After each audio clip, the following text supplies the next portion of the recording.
The Quiet Flame, Mother Marianne of Molokai, by Eva K. Betts. Chapter 1. Barbara Cup.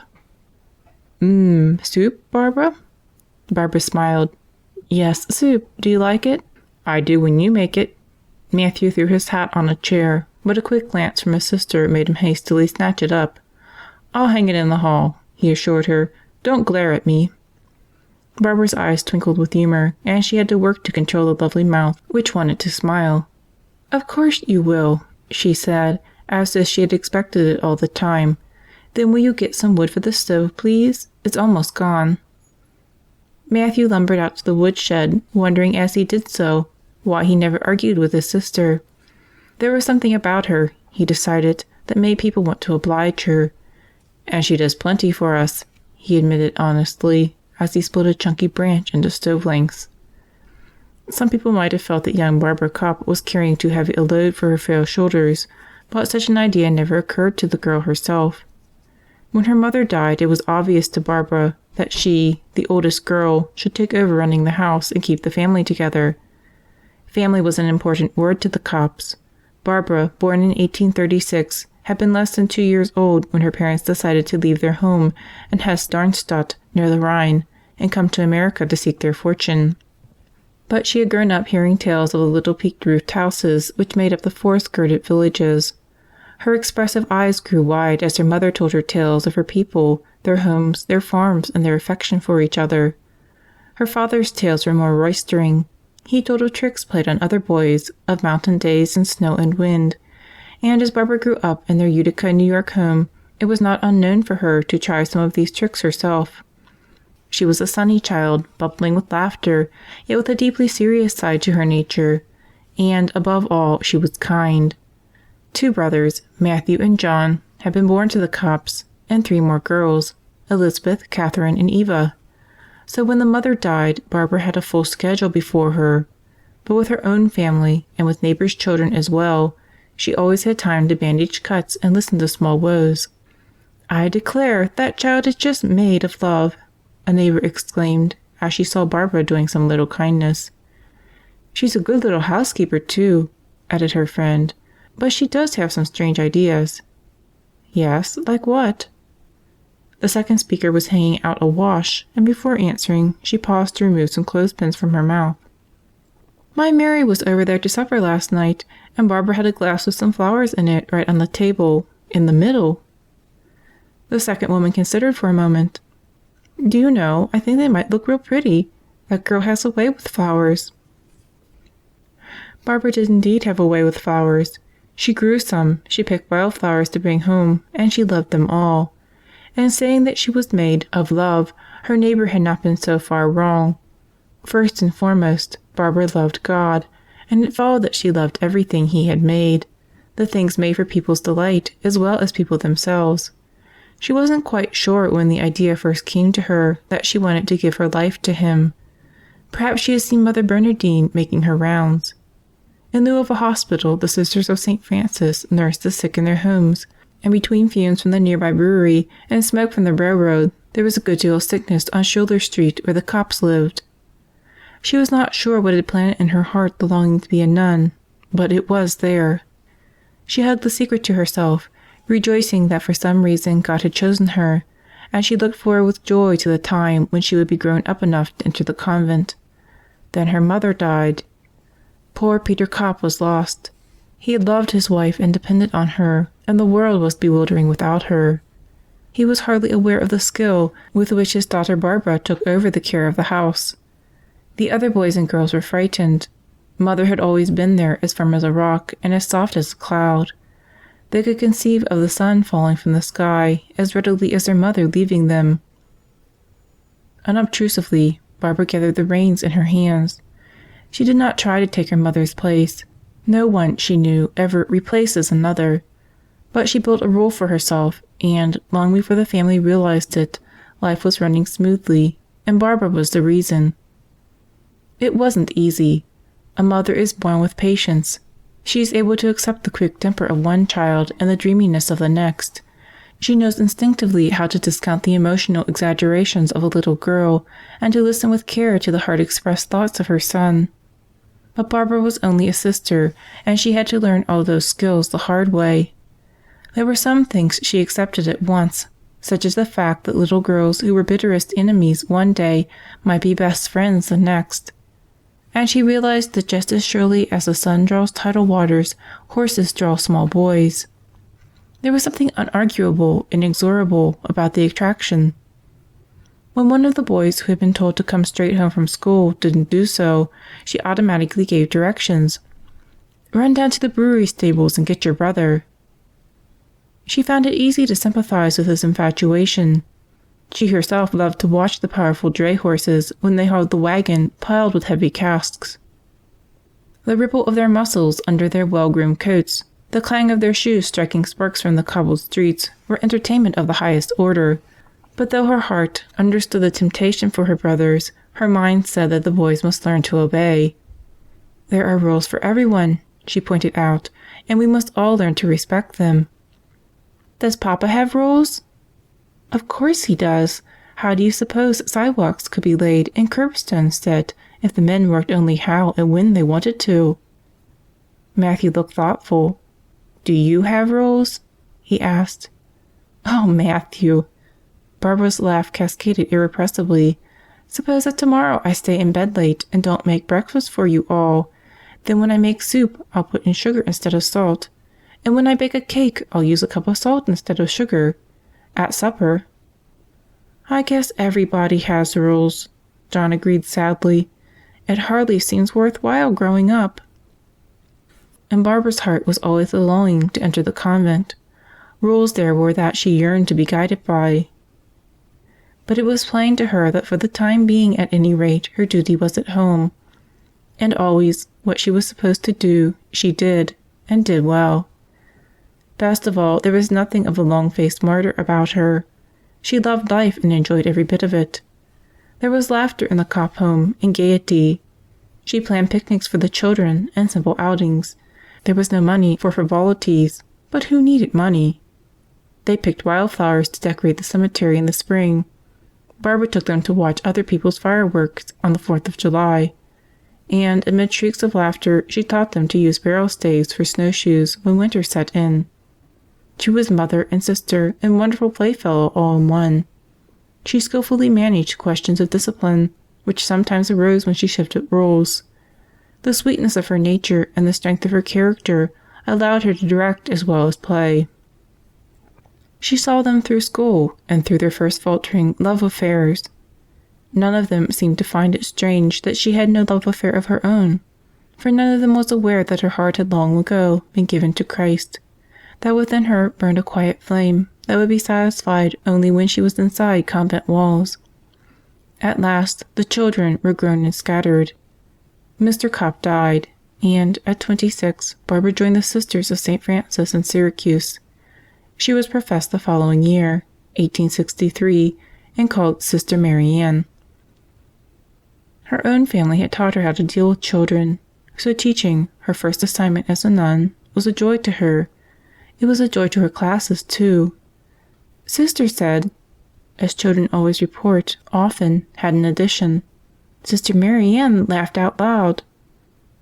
She had been little more than a decade in the order when she was appointed superior of St. Joseph's Hospital in Syracuse. Just as little Barbara Kopp had gathered the frayed threads of her household and made a home, so Mother Marianne wove the diocesan activities of caring for the sick into a well-administered hospital. 2 years later, she was unanimously elected provincial superior, and when her term was up, she was re-elected. Now her days were indeed filled. Her calmness and good sense forbade any appearance of hustle or bustle, and to see her in chapel might convey the feeling that she belonged to a contemplative order. As a girl, she had walked down to pay a visit to the church as often as she could. Now her joy was in the chapel, where she could lose herself and talk with her beloved. But all the houses in the province were demanding her care, her advice, her opinions. It was for her to say if this move was advisable, if that step should be postponed. The schools would be closing before long, and many matters were waiting on her decision. She was at her desk studying the problems, waiting solution, when the sister portress knocked at her door. "Mother," she said, "I don't like to disturb you, but there's a priest downstairs. Father Leonor, his name is. and he comes from Molokai. He is most anxious to see you." "Father Leonor? From Molokai? I wonder what he wants. Did he say?" "No, Mother, just that he wanted to talk with you." Mother thoughtfully made a neat little pile out of the papers on which she had been working. "Well, there's one way I can find out what he wants, isn't there, Sister?" Mother's eyes sparkled with her ready laughter. "Instead of just sitting here wondering, I can go down and see him." She walked slowly down the stairs, part of her mind still back at her desk. But when she had entered the parlor and listened for a few minutes to the visiting priest, her mind was wrapped up in a completely new problem. The fate of many people would hang on that conversation. Chapter 2. A Plea is Granted. Father Leonor could still not believe it. He had finished his Thanksgiving after Mass, and now he knelt quietly in the chapel trying to assure himself that the good news was really coming. For wearying weeks he had tried to get nuns to work with the lepers in the Hawaiian Islands.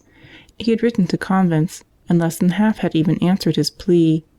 He had called at mother houses from coast to coast without success. "We have too few sisters for all the work awaiting us here," he had been told, or "We could not let our sisters go to sure death in that dreadful place." In vain he had explained that the conditions were quite different now from those Father Damien had faced on his arrival. In vain he had pointed out that the need for nursing and teaching sisters was heartbreakingly great in the islands. "I am sure it is, Father," each superior had agreed, "but there is need here, too, and here the sisters under my care will be safe." When almost at the end of his hope, he had gone to the vine-covered little convent built of stone. He had no idea it might be the end of his search. When, almost at the end of hope, he had gone to the vine-covered little convent built of stone, he had no idea it might be the end of his search. The name Sisters of the Third Order of St. Francis meant nothing special to him when he directed his steps towards the Mother House in Syracuse, New York. He had visited so many cities, so many mother houses. He could not stay away much longer from his duties in the islands. If Mother Marianne said no, he must give up. Now, as he knelt in the chapel, his mind went back to their meeting the previous day. He tried to visualize the nun. He could not remember whether she was tall or short. All he could remember was her eyes. Misted with pity when he spoke of the need and tragedy of the lepers, they had hardened and flashed when he told of indignities and injustices shown the sufferers. Her eyes had sparkled with appreciation when he spoke of schools for the boys and girls. They had spilled over with laughter when he told her of amusing incidents on the islands. How big was she? What did she look like? No detail of her physical appearance stayed with him, but her soul was great, of that he was sure, and her mind was quick to grasp the fact that the sick of the islands were in desperate need of the help and care only sisters could give. "I will present your plea to the council, Father," she had said at the close of their visit. "The decision is not mine alone, you know." Father Leonor dragged his wandering thoughts back to the altar. With all his heart he prayed that the answer would be yes. He was quite sure it would be so if Mother Marianne's voice was heard. The next day all of the sisters and the novices were gathered to hear Father Leonor tell of conditions in the islands and of the work waiting to be done there.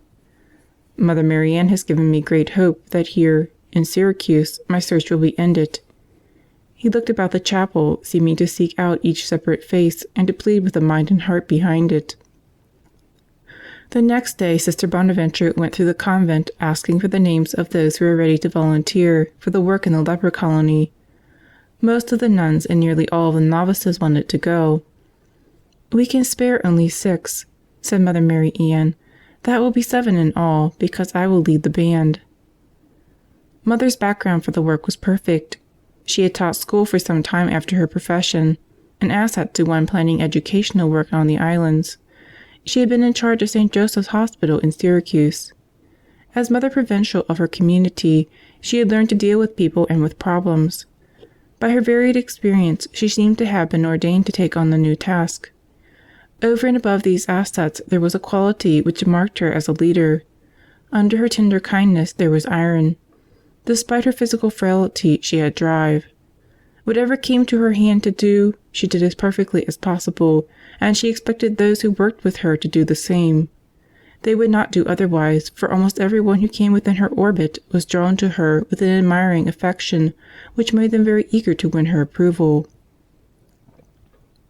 It was late spring when Father Leonor got her promise of help. His task done, he went back to the islands, where he was provincial of the Fathers of the Sacred Hearts. In Syracuse, the summer was spent in preparation for the departure. Those who were going, with the exception of Mother Marianne, did not expect to return. Each had duties where she was, duties which must be apportioned out to others who would absorb the extra load. When, in 1872, Father Damien went to live on Molokai, the leper colony was a dreadful place. There was no resident to care for the poor sufferers, either physically or spiritually, and condition of body and soul were unspeakable. The good Belgian priest worked alone for years. Bit by bit he made changes, but the progress seemed to him to be dishearteningly slow. "There is so little time," was his constant cry, "so much to do in so little time." Help came. Other priests and 2 laymen joined him in his heroic work, but he longed for sisters both for the hospital and to take care of the babies and young girls. It was discovered that if the children of leprous parents were taken from them early enough, the little ones would grow up free of the disease.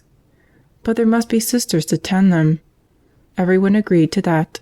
The Hawaiian king and queen, Mr. Gibson, chairman of the Board of Health, Bishop Margaret of the islands. It was the latter who sent Father Leonor on his search, and he, as well as all the others, was delighted when the priest returned with word that the search had been successful. Arrangements were made for accommodations for the sisters when they should come. Then Father Leonor returned to his regular duties. "Time seems to be acting strangely, Mother," one of the sisters said to Mother Marianne as the summer of 1883 drew to its close. "How do you mean, Sister?" "It's rushing. I don't see how I am ever going to finish up all the things I must do before I leave." Mother Marianne nodded. "Yet, at the same time," Sister Lodovica continued, "it seems so long before we get started toward our work." Mother's eyes twinkled. "I know, Sister, I feel the same. And it's disconcerting, isn't it? But taking you each day as it comes, and then you'll be ready when departure day comes." "You'll come back, won't you, Mother?" asked another nun, who had come down the hall. "You won't just go off and leave us. We couldn't get along without you." "Nonsense. Of course you can get along without me. Very well, too. However, I have told you many times that I'll come back." From spring to fall had looked like plenty of time, but when October 23rd arrived, there was scurrying. Last-minute messages had to be given before the little band climbed on the train in Syracuse Station. Final farewells were to be said, and all over again promises were extracted from Mother Marianne, assurances that this was not a final leave-taking. The nuns disposed themselves on the sticky, plush seats, and as the engine belched cinder and sparks, they waved to the little group on the platform. Human, reasonable fear combined with exultation in their hearts. Each prayed that in the time of trial toward which she was going, she would not be found wanting. Mother Marianne looked about her, a good commander surveying her troops. All the sisters who should be here were here. Their baggage had been taken care of. She had delegated duties in Syracuse, apportioning them skillfully so that no one would have an impossibly heavy load to carry. Her own bag with purse and paper had been left behind. Other people in a similar predicament might have been distressingly embarrassed at what could have been considered carelessness. Not Mother. She never considered herself anything but very poorly human. She reported to her sisters. "I will get off at Buffalo," she said, "and take a fast train to Syracuse. Then I'll take a fast train to Chicago and meet you at the station there." Matters were explained to the conductor.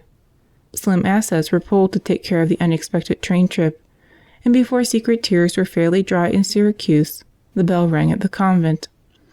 "See?" chuckled Mother Marianne to the astounded portress. "I told you I'd be back. So here I am." Explaining as she went, she hurried to her room, got her bag, and, before the confused sisters really grasped what was going on, was back at the railroad station. A fast train got her to Chicago almost as soon as the rest of the band. It was late night when the tired little party reached San Francisco. They were grateful that 2 convents were ready to receive them and to offer them homes during the wait before sailing on the little ship Mariposa, heading for the unknown. 2,000 miles of Pacific lay before them. And then what? Who knew? The sun had begun its downward trip when the little ship slid out the Golden Gate late on a Thursday afternoon, gulls' wheels screaming overhead, their whitish breasts taking fire from the reflection of sun-painted water. November 2nd. Winter had probably already begun to lay hands on the landscape of Syracuse, but here all was balmy and serene. Balmy, perhaps, but not serene. They were barely out of the harbor when the Pacific began rolling and tossing the Mariposa about until it seemed to the sisters that it must be a helpless toy of the mighty ocean. They all became dreadfully seasick.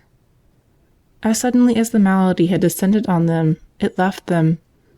By the third day they had all become sailors, all except poor Mother Marianne, who remained quite ill and unable to go out to enjoy the immensity of sky and ocean. It was confusing, especially to the younger sisters.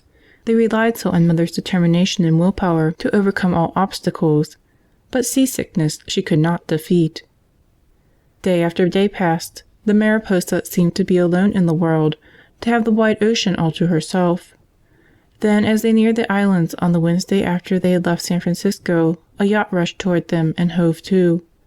Who is it? What's going on? What do they want? The nuns on deck were curious and excited. They are flying the Royal Hawaiian colors, a sailor who stood near them explained. Perhaps one of the royal family is taking a cruise, but I don't know what they want of us. They didn't seem to be in any trouble, judging from the speed they made coming alongside. Even as he was speaking, one of the officers on the yacht had raised a megaphone to his lips and hailed the ship. Greetings and identifications were exchanged. Then came a question. "Do you have the sisters aboard?"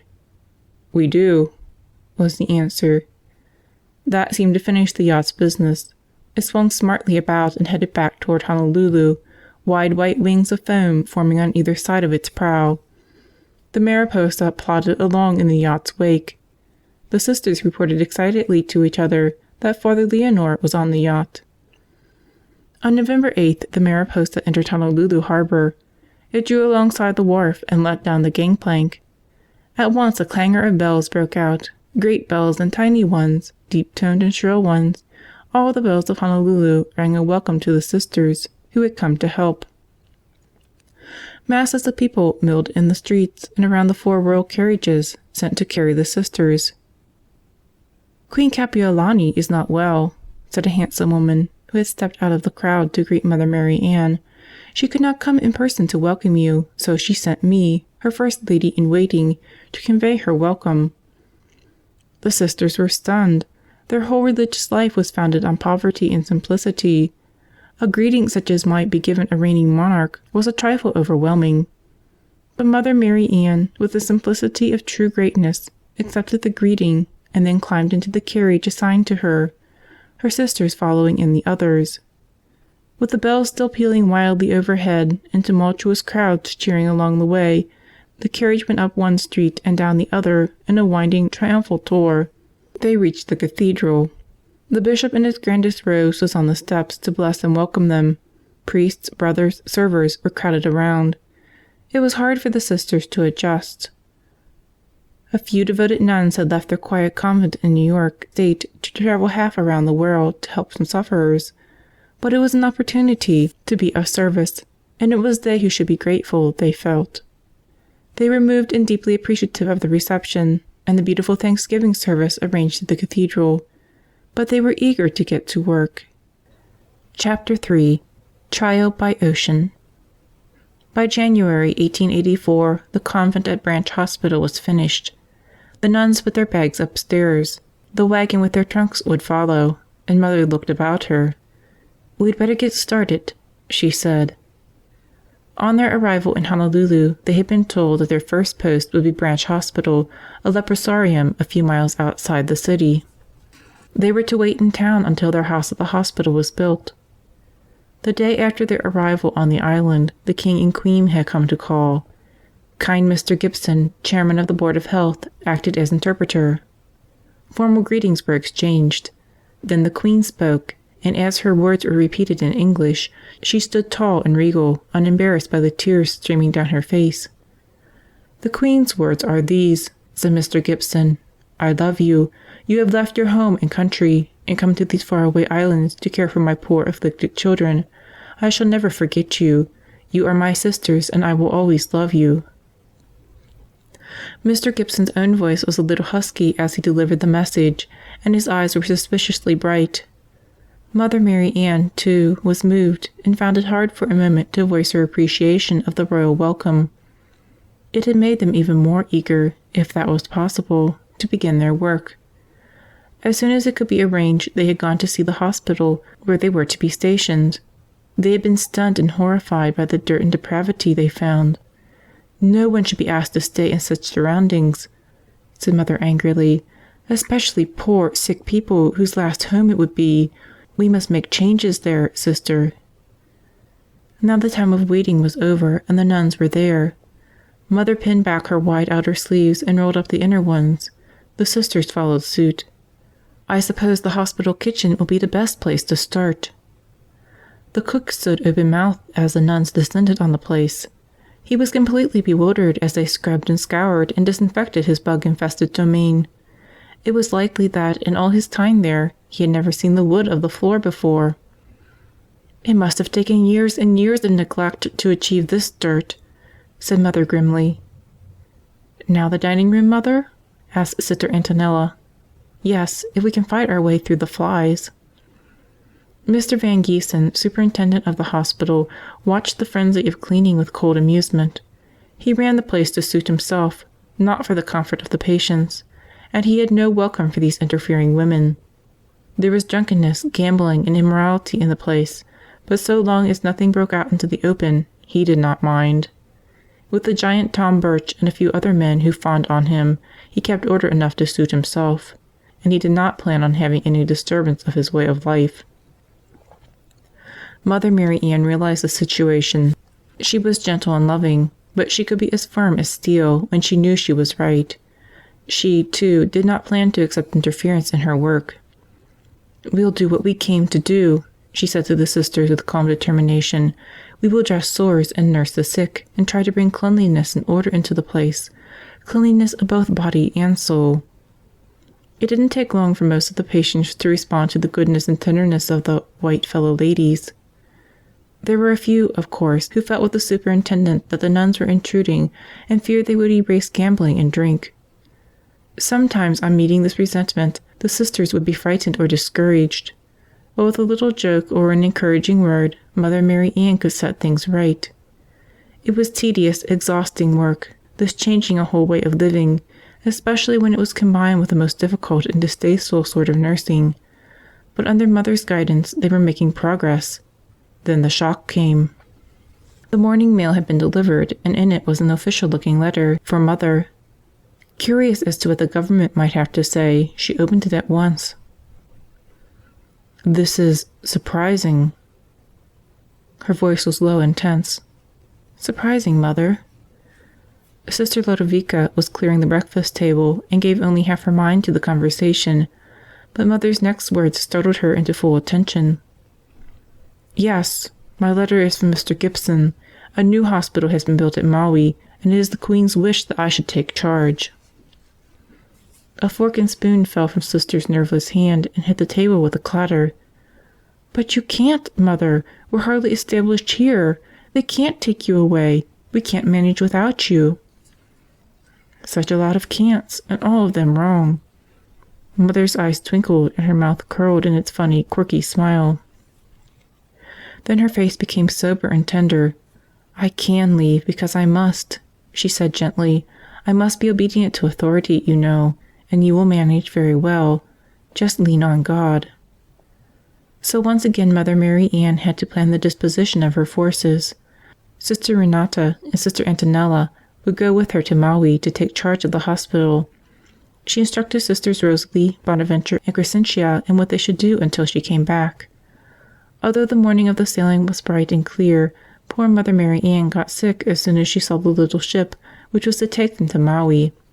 Dancing waves were sun-tipped, and the small fore and aft schooner bobbed with a motion that delighted everyone but Mother.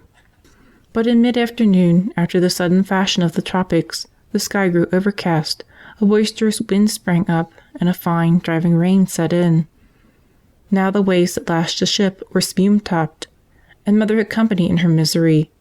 Everyone was grateful when in the late afternoon they reached the comparative shelter of Maliai Bay and dropped anchor. A small boat was put over the side to ferry the passengers ashore. It looked quite easy when the crew scampered down the short rope ladder and stepped into the boat. The sisters also found no difficulty, but something happened when Mother Marianne tried. The two crafts might appear to be quite close together, but as soon as she put out a foot, it seemed that one rolled to starboard and the other pitched to port. The result was a gap too wide for her to span. The two sisters alternately prayed and called directions. Mother grew exasperated with herself. The others had boarded the boat safely.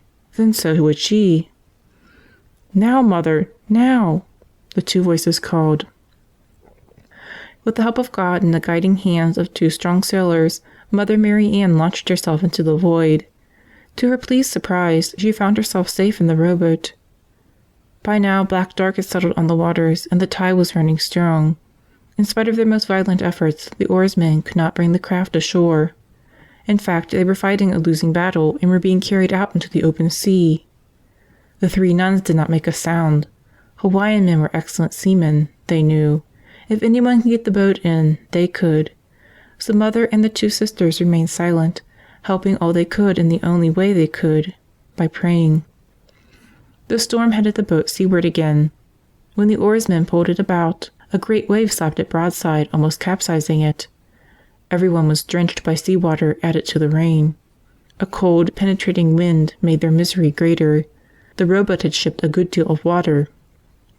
The nuns didn't know whether it was a dangerous amount, but they did know it was making their shoes soggy and clammy.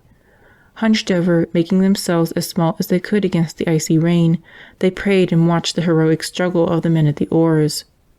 At last, it was nearly midnight. One of the boys panted out welcome words. "The landing!" The nuns, of course, were delighted, but they soon learned that danger was not completely behind them, for this landing was no steady wooden pier, but a stone jetty. It was without guardrails, and walking over the water-covered, weed-slippery boulders, with driving rain blinding them while the wind tore their habits, was a hazardous and exhausting experience. But Hawaiians love courage, and the boys gave all the help they could to the weary women. Father Gulston, priest of Maui, was there to meet them and solicitously tuck them into the carriage he had waiting. It was wonderful to be on land again, firm, safe, steady land. "It's a 7-mile drive to the hospital," Father Gulston told them. "It will not take us too long." Too long, the nuns learned, was rather an ambiguous phrase, and the land over which they rode was far from firm and safe and steady. They were inclined to wonder during the trip if they were really on the road or if Father was going cross-country. The carriage banged over tree roots and pitched into holes. It grated against boulders and almost bogged down in the mire. And all the time the wind howled and the rain lashed the cold, hungry sisters. The next morning when Mother looked out of the windows, she found it hard to believe in the tempest they had endured just the night before. Trees swayed gently in the warm breeze, and the old mission church nearby basked in a kindly sun. Mother was the only one able to go to Mass that morning. The two sisters were prostrated by the hardships of the trip, but she, the fragile one, heard Mass and then looked over the surroundings of the new 2-story hospital. The building fronted the ocean, a well-behaved ocean that day, with far-off steamers trailing smoke across the horizon. On either side were vast fields of sugar cane and taro, lush and green and promising. When Mother went to the back of the building, she caught her breath, for there the extinct volcano Haleakala seemed to be tapping its snowy cap against the sky. "It's so close," thought Mother. "I believe a well-thrown rock would lean on the side of the mountain." She learned later that it was 40 miles away. But she had more to do than to think of chucking stones at mountains. There were many plans to be made and executed before the hospital could be put in operation. Between the hospital building and the church there was a school building. "I'll put Sister Antonella in charge of that," she decided. "She is so fond of children, she will do well with the school, I am sure." It was hard for her to leave the incredible loveliness of the outdoors, which was on all sides, as she walked back to the hospital, busy with plans. The furniture was in, she had seen, but sheets and pillowcases and towels and gowns and the 1,001 other necessary items were still waiting. With the generous help of groups of Hawaiian women, the hospital was ready to receive patients in an amazingly short time. Shortly after operations began, Mother received word that the Queen was to visit the island, and, of course, the new hospital. Mr. Gibson called to tell her of the impending visit. "Don't you think it would be gracious to ask Her Majesty to name the hospital?" Mr. Gibson suggested. "What a happy thought!" Mother Marianne was delighted with the idea. "I'll send a note at once." "Why not wait until she has seen all that you have accomplished here?" asked Mr. Gibson. "It will delight her, I know, and she will be even more complimented by the request." The Queen came and under Mother's guidance saw every bit of the hospital. She went through the kitchens and inspected the linen rooms. She admired the little offices as well as the patients' rooms. Mother Marianne's determination on scrupulous cleanliness, combined with her feminine ability in homemaking, made the hospital all that could be desired. "Her Majesty is very happy indeed," Mr. Gibson translated as the Queen was leaving. "She wants me to say that she would be grateful to be allowed to help. Call on her for anything." As soon as the caller had left, Mother sat down and wrote a brief note. She said in part, "As you are the first member of the royal family to honor the hospital with a visit, I beg to suggest, if it pleases your Royal Highness, that you give it a distinctive name in honor of your visit." Mother expected that in a day or two she would have a note from the Queen, who was staying on the island. Or, of course, it might not come until after she returned to Honolulu. To her great surprise, the great lady came herself, evidently delighted at the request. "I named the hospital Malulane," she said, then explained, "Malulane means under the protection of heaven." Mother Marianne and the sisters were pleased and touched by the choice of the name. "I wish, dear Mother," the Queen continued, "that you and all the good sisters, and everyone who may ever come to the sheltering arms of Malulane Hospital, may have the sweet protection of heaven." The Queen's visit had been a tonic to the patients. All normal resentment of illness was swept away in the pleasure that they had been there when the beloved lady came. They were pleased by the name she gave and the hopes she expressed. The sisters went even higher in their estimation, since it was plainly to honor them that Queen Kapiolani had come. But Mother couldn't rest on her oars. She was quite aware that there is no such thing as standing still in this life. You either push forward or are drawn back, and work was piling up. Sister Antonella had taken over the girls' school and was doing her best with the 20 non-English speaking pupils. But that was about all she could manage. Her health had been permanently damaged during the tempestuous trip to Maui, and she had but little strength. With the entire running of the hospital on their shoulders, Mother Marianne and Sister Renata worked as they had never worked before. The mechanics alone would have kept them on the run, even if Mother had not felt so strongly that in nursing personal contact is the priceless ingredient. Every patient Mother ever cared for deserved and received tender, loving care. Sister often felt that if it had not been for Mother's serene strength and wry humor, she could not possibly have accomplished what she did. They were just barely in the swing and the rhythm of the work when the blow fell. Word came from the bishop that he wanted Mother back at Branch Hospital in Honolulu. Never had obedience come so hard. Neither of the two sisters was well, and they had work enough for 4.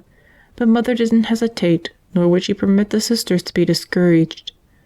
"It's a compliment to your work," she assured them, "that the bishop feels you can get along. I'll send someone to replace me, of course, but they need me at Branch Hospital, and I must go where I am needed. That is why I entered the order." When the sisters protested that nobody could replace her, that she was needed right where she was, she smilingly silenced and consoled them. And she never once mentioned her terror at facing the ocean again. Problems galore.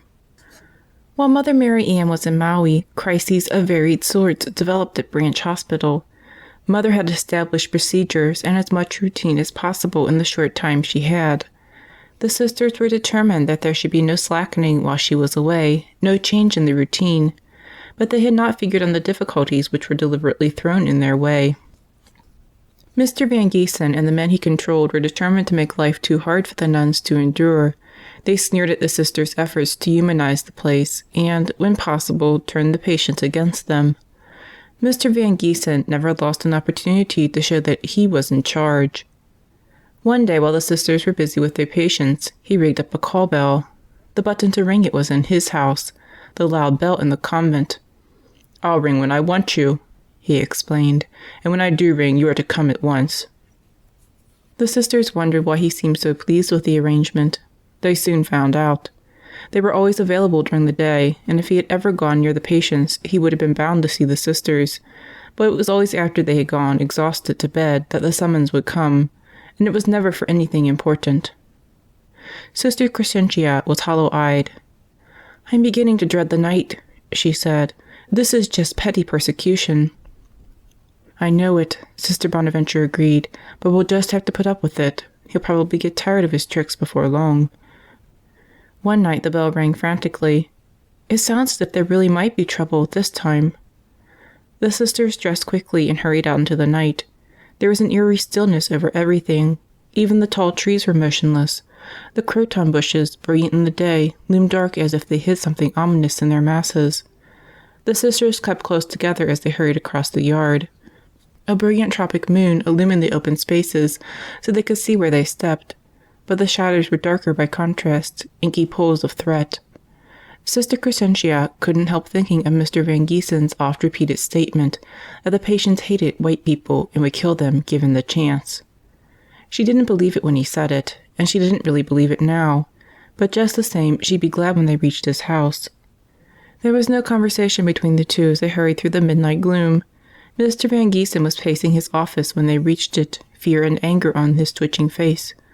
"Those men," he burst out as the nuns entered, "those men are smoking opium. It must stop. We must get them out or they'll be dangerous. We must get them and punish them." He seemed almost beside himself in fury and terror. "Where are they?" asked Sister Crescentia gently. "We will go and see them." "It's not safe, I warn you. I have men guarding them and—" He pointed across the yard, and the sisters nearly laughed aloud at what they saw. The door of the small building for men was shut, and a rope, tied around the doorknob, was being tugged heroically by two of Mr. Van Giesen's policemen. The amusing feature was that there was no need at all for the heroics. No one inside was trying to open the door. The nuns hurried over. "Where are the men?" asked Sister Crescentia. "Inside that house," was the answer. "They're no good men. Smoke too much opium." Sister fell into the useful pidgin English of the islanders. "Open the door, please," she said. "I like see." "Oh, no can. Bye-bye, they run too much." "They no run," said Sister. "Take away rope." Slowly, cautiously, the police slipped off the rope. They plunged hastily aside as if expecting a mad bull to plunge out. Sister calmly walked inside. "Now what have you been doing?" she chided. "You promised me you'd be good." "We only smoke a little opium," said one placatingly. "We never been kill that fellow," a second reminded her, referring to the hated Mr. Van Giesen. "Will you let me have the opium?" asked Sister. There was silence for a moment. "Yes, you like, we give," said the self-elected spokesman. "That other fellow, we never give. We like kill that other fellow. He not good, but we promise you fellows we never kill. We never forget that." A little smile curled the corner of Sister's lips. "That's good," she said heartily. "Now, you promise not smoke more opium and be good." "We promise, and those two fellows take away ropes of door. We not go away out this house because we like you fellows." "Thank you," said Sister. "I know you keep promise. You make promise. Now opium." Silently they handed her 3 short stumps of pipe. Only a very little opium was in each. "Only this?" Sister was surprised. "That's all. Not smoke too much. You like, you take." "Now you be good boys," said Sister, smiling compassionately at them. "I'll see you in the morning." The sisters hurried back to the office to report that they had done, and found Mr. Van Giesen raging. It would almost seem that Sister Crescentia's success had added fresh life to the flame of his anger. "They're dangerous men," he growled. "Dangerous, I tell you, and they must be punished. I'll see to that." Sister Crescentia tried to calm him. They were seeking a little relief from pain and hunger, she said. "They have promised me not to do it again." "Promised?" Mr. Van Giesen put unlimited scorn and disbelief into the word. "They've never broken a promise to me," she insisted. She was aware that such a promise might well have saved Mr. Van Giesen's life. "Won't you give them another chance?" asked Sister Bonaventure. "I said they are to be punished." Mr. Van Giesen fairly spat out the words. Disheartened, the two nuns went back to their quarters to try to sleep for what was left of the night. They felt discouraged and completely helpless. Their assistance was asked for often, but their advice was always ignored. They were unhappy when they learned the next day that the men were in solitary confinement, but they were relieved to see that the people knew that it was Mr. Van Giesen's doing and that the sisters had tried to excuse the men. Not many nights later, the alarm bell rang again. Frenziedly, it summoned the sisters, and they answered with all possible speed. Outside Mr. Van Giesen's house, a crowd of lepers milled about, some shouting, some weeping, some in numbed silence. "You are all to go back to your own places." Sister Crescentia barely paused in her mad dash. The crowd melted away like sugar in hot water. They did not seem to go. They were just gone. Inside the building, they found the director shaken, battered, his clothes in disarray. "They were trying to kill me," he gasped. "They nearly killed me." He took a deep, shuddering breath. 9 burly lepers burst in and shouted that my end had come. It seemed as if they were going to pull me to pieces. They tugged at my hair and my beard and hauled me about by the arm. They were going to kill me and throw my body in the ocean. He paused for a moment, trembling with fright. Several deep breaths helped him get control again. "They would have done it too, except for you sisters. They quieted down quickly enough when you came." Again he seemed almost to resent the nun's ability to manage the lepers. Then vindictiveness took over. "They'll regret this night. They'll suffer for it." His snarling voice seemed to have in it much of what had been so disturbing in the mob's yells earlier. The next morning the two sisters went first to the bishop and then to Mr. Gibson to report the affair. "You understand," each man made clear, "that the would-be murderers must be punished." "Yes, we understand that," the nuns agreed, "but the incident would not have happened in the first place if there was not so much injustice shown. The patients should be treated like sick people, not criminals, or they will all become criminals." "If we bring Mother Marianne back," the bishop was thinking aloud. "Mr. Van Giesen will still be in charge," said Sister Bonaventure. "Yes," Sister Crescentia said, "but Mother does have a little influence with him. Not much, to be sure, but some." "He punishes too much," Sister Bonaventure burst out. "I have seen 4 or 5 men crowded into a dark cell not more than 4 feet by 4. No one could lie down, of course, not even sit, and they were kept there days at a time for slight infractions of rule." Mr. Gibson frowned. "We can't have that." He was evidently angered. "When Mother Marianne returns, we will make it plain that no prisoner is to be punished without previous consultation with her." "Mr. Van Giesen will not like that," said Sister Crescentia. "Then we will find a place somewhere else for him," said Mr. Gibson firmly. So Mother received the letter recalling her from Maui. She found things somewhat easier to manage with Mr. Van Giesen gone. True, there were still the surly ones, the patients who disliked the nuns, but their number lessened quickly when they realized that Mother and the sisters really loved them and wanted only their good. At Mother's suggestion, Sister Crescentia dressed sores out under the trees, except on stormy days. It was good for both nurse and patients to be out of the evil-smelling room which had been used. Sister Lodovica was in charge of the housekeeping. Without criticizing or hurting feelings, she had to introduce completely new ideas. In the patient's dining room, for example, it was up to her to end old methods of table clearing after meals. She could not quite agree that the good way was for a barefoot girl to climb on the table, dump a bucket of water, and then with a wildly flailing broom, shoot dirty water, bread crust, fish bones, to all corners of the room, where they stayed, drawing millions of flies. With more authority now, Mother Marianne could drive ahead. She had to oversee the nursing. She planned for the religious training of Catholics or of any patients who wished to become Catholics. Some of the children were almost wild, and they had to be taught gently but firmly to conform, as far as possible, with the accepted norms of living. Mother managed in her quiet way to be everywhere at once, to share in all the work. In August 1884, about 7 months after the sisters had arrived on the island, Mother wrote a letter to Syracuse. "You have every reason to think that I am wilfully neglecting you," she said, "but I beg to assure you that such is not the case, that only the want of time is the cause of my silence. We have constantly 200 sick here, afflicted with a horrible disease. We are in a strange country among strange people, and are responsible to the government for our transactions." The government did want to help, to give it credit, but at the time little was known about leprosy. New drugs and methods of treatment were tried out, but it was not always easy to get doctors willing to expose themselves. So the 5 sisters were to an extent on their own in caring for the 200 patients. Even so, they found time to plan treats for their charges. When Christmas came, each received a little gift. The dining room was decorated, and the girls were brilliant in the brown dresses trimmed with turkey red, which had been made for every one of them. By degrees, the nuns managed to introduce at least rudimentary cleanliness in buildings and grounds.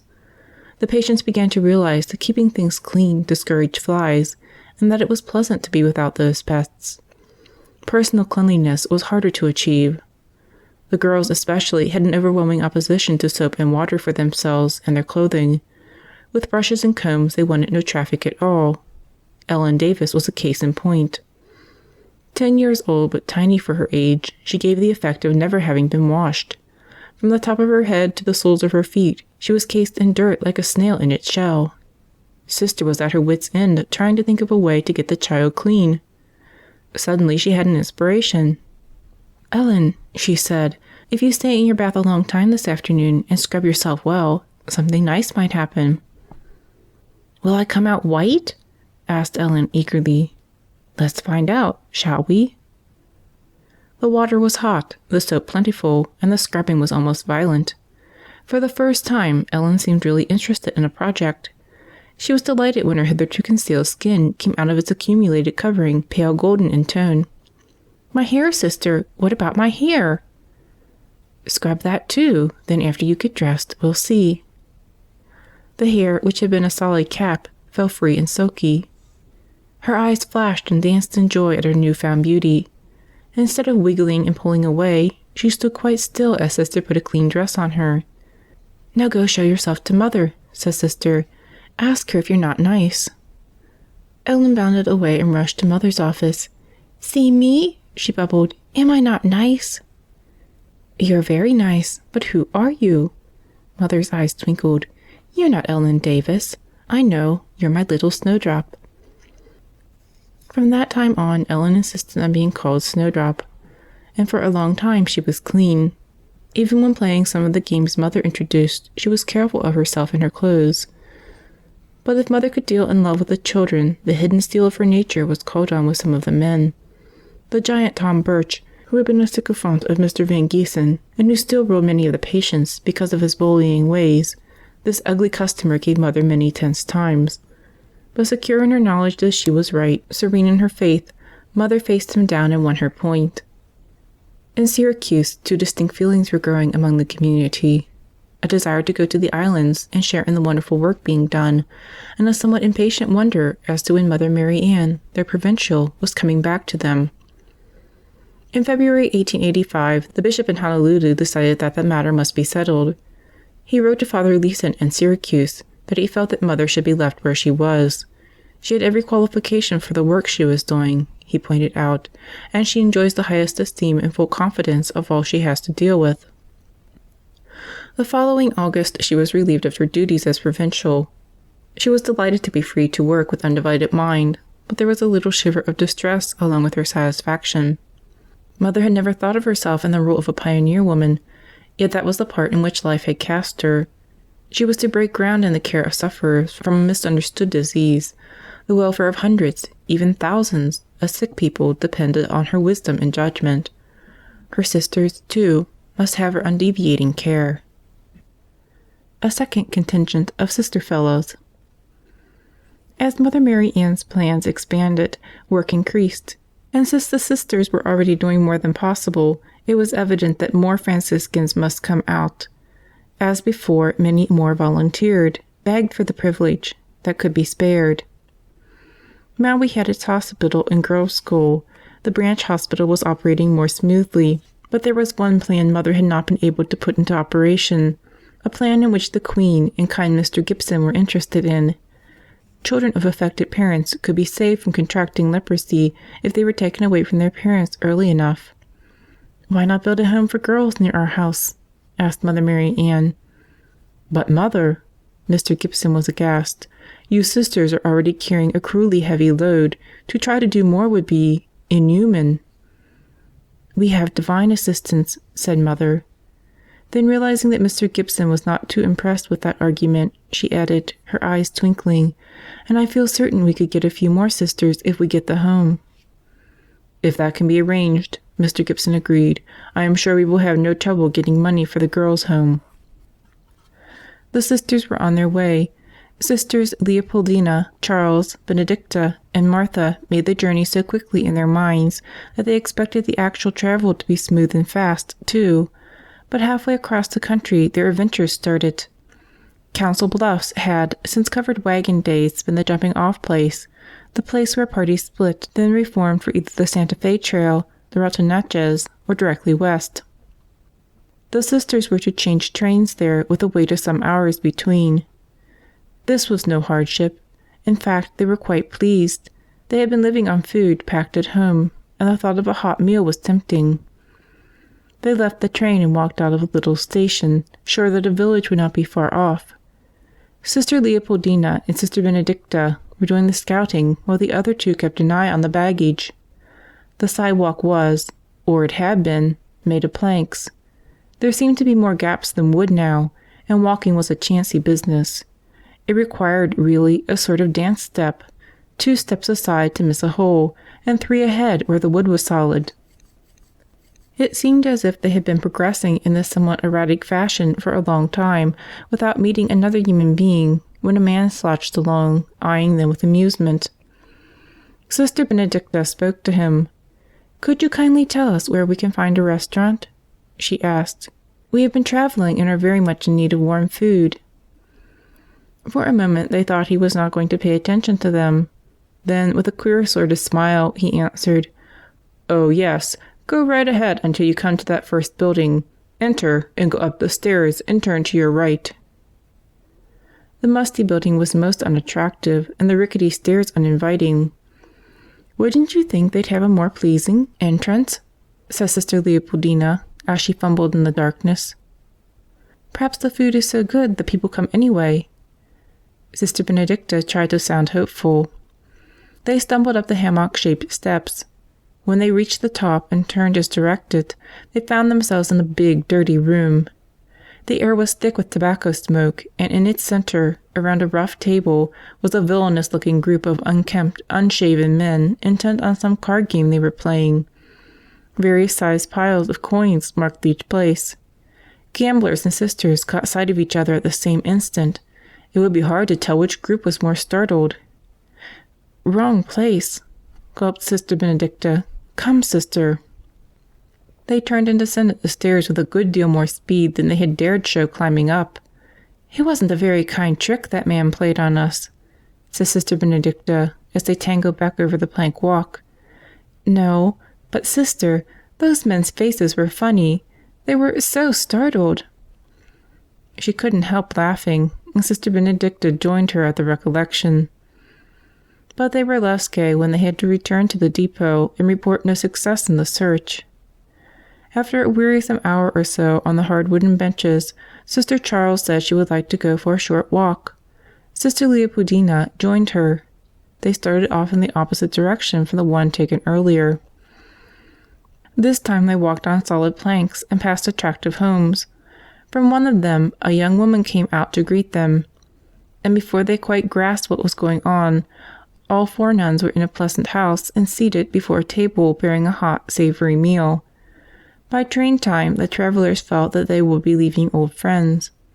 They had, fortunately, a few days to wait in San Francisco before their ship, the Alameda, was to sail. They discovered that no arrangements had been made for their passage. They had no money, and things generally were confused. But by April 15th, sailing date, all was well and they were aboard. "We'll go through the Golden Gate!" exclaimed Sister Charles. "I've heard so much about it. I'm anxious to see it." A low-lying fog and thick mist deprived her of that pleasure, but she and Sister Leopoldina stayed on deck anyway in the hope that they might see something. Once through the gate, the little vessel began to roll and pitch. "My, I hadn't expected quite so much violence," Sister Leopoldina said to herself. "But, of course, I've never been on the ocean before. I have everything to learn." She settled herself into a deck chair, intent on learning. Sister Charles groaned a little. "I am beginning to feel sick," she said. "Oh, you can't be," Sister Leopoldina assured her. "Don't you remember? When we left the Sisters of Charity house in San Francisco, they said we would not be sick."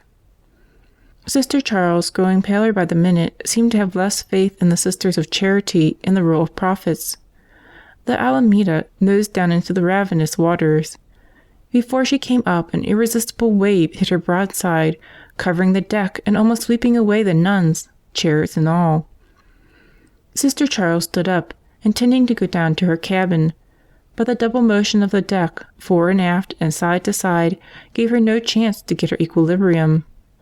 Sister Leopoldina wanted to help, but couldn't.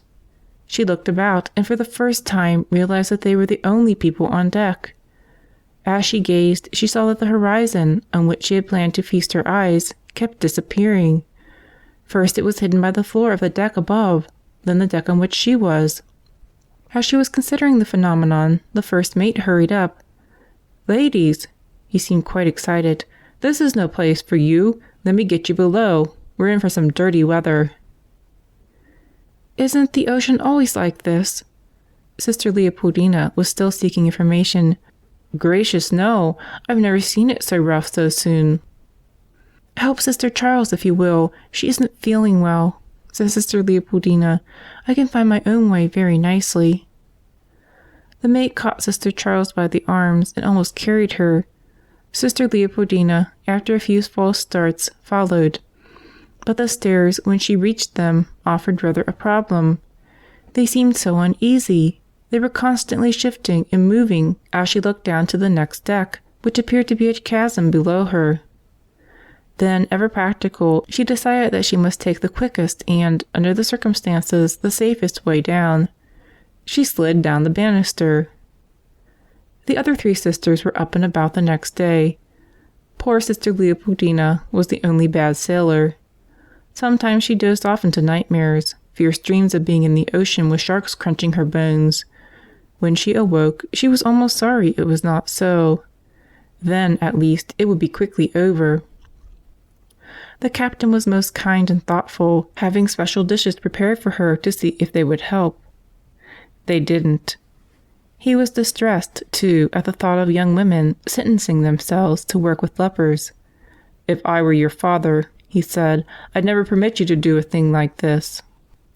For the first time in some days, Sister Leopoldina gave a small smile. "But my father was very willing," she said proudly. "He encouraged my sacrifice."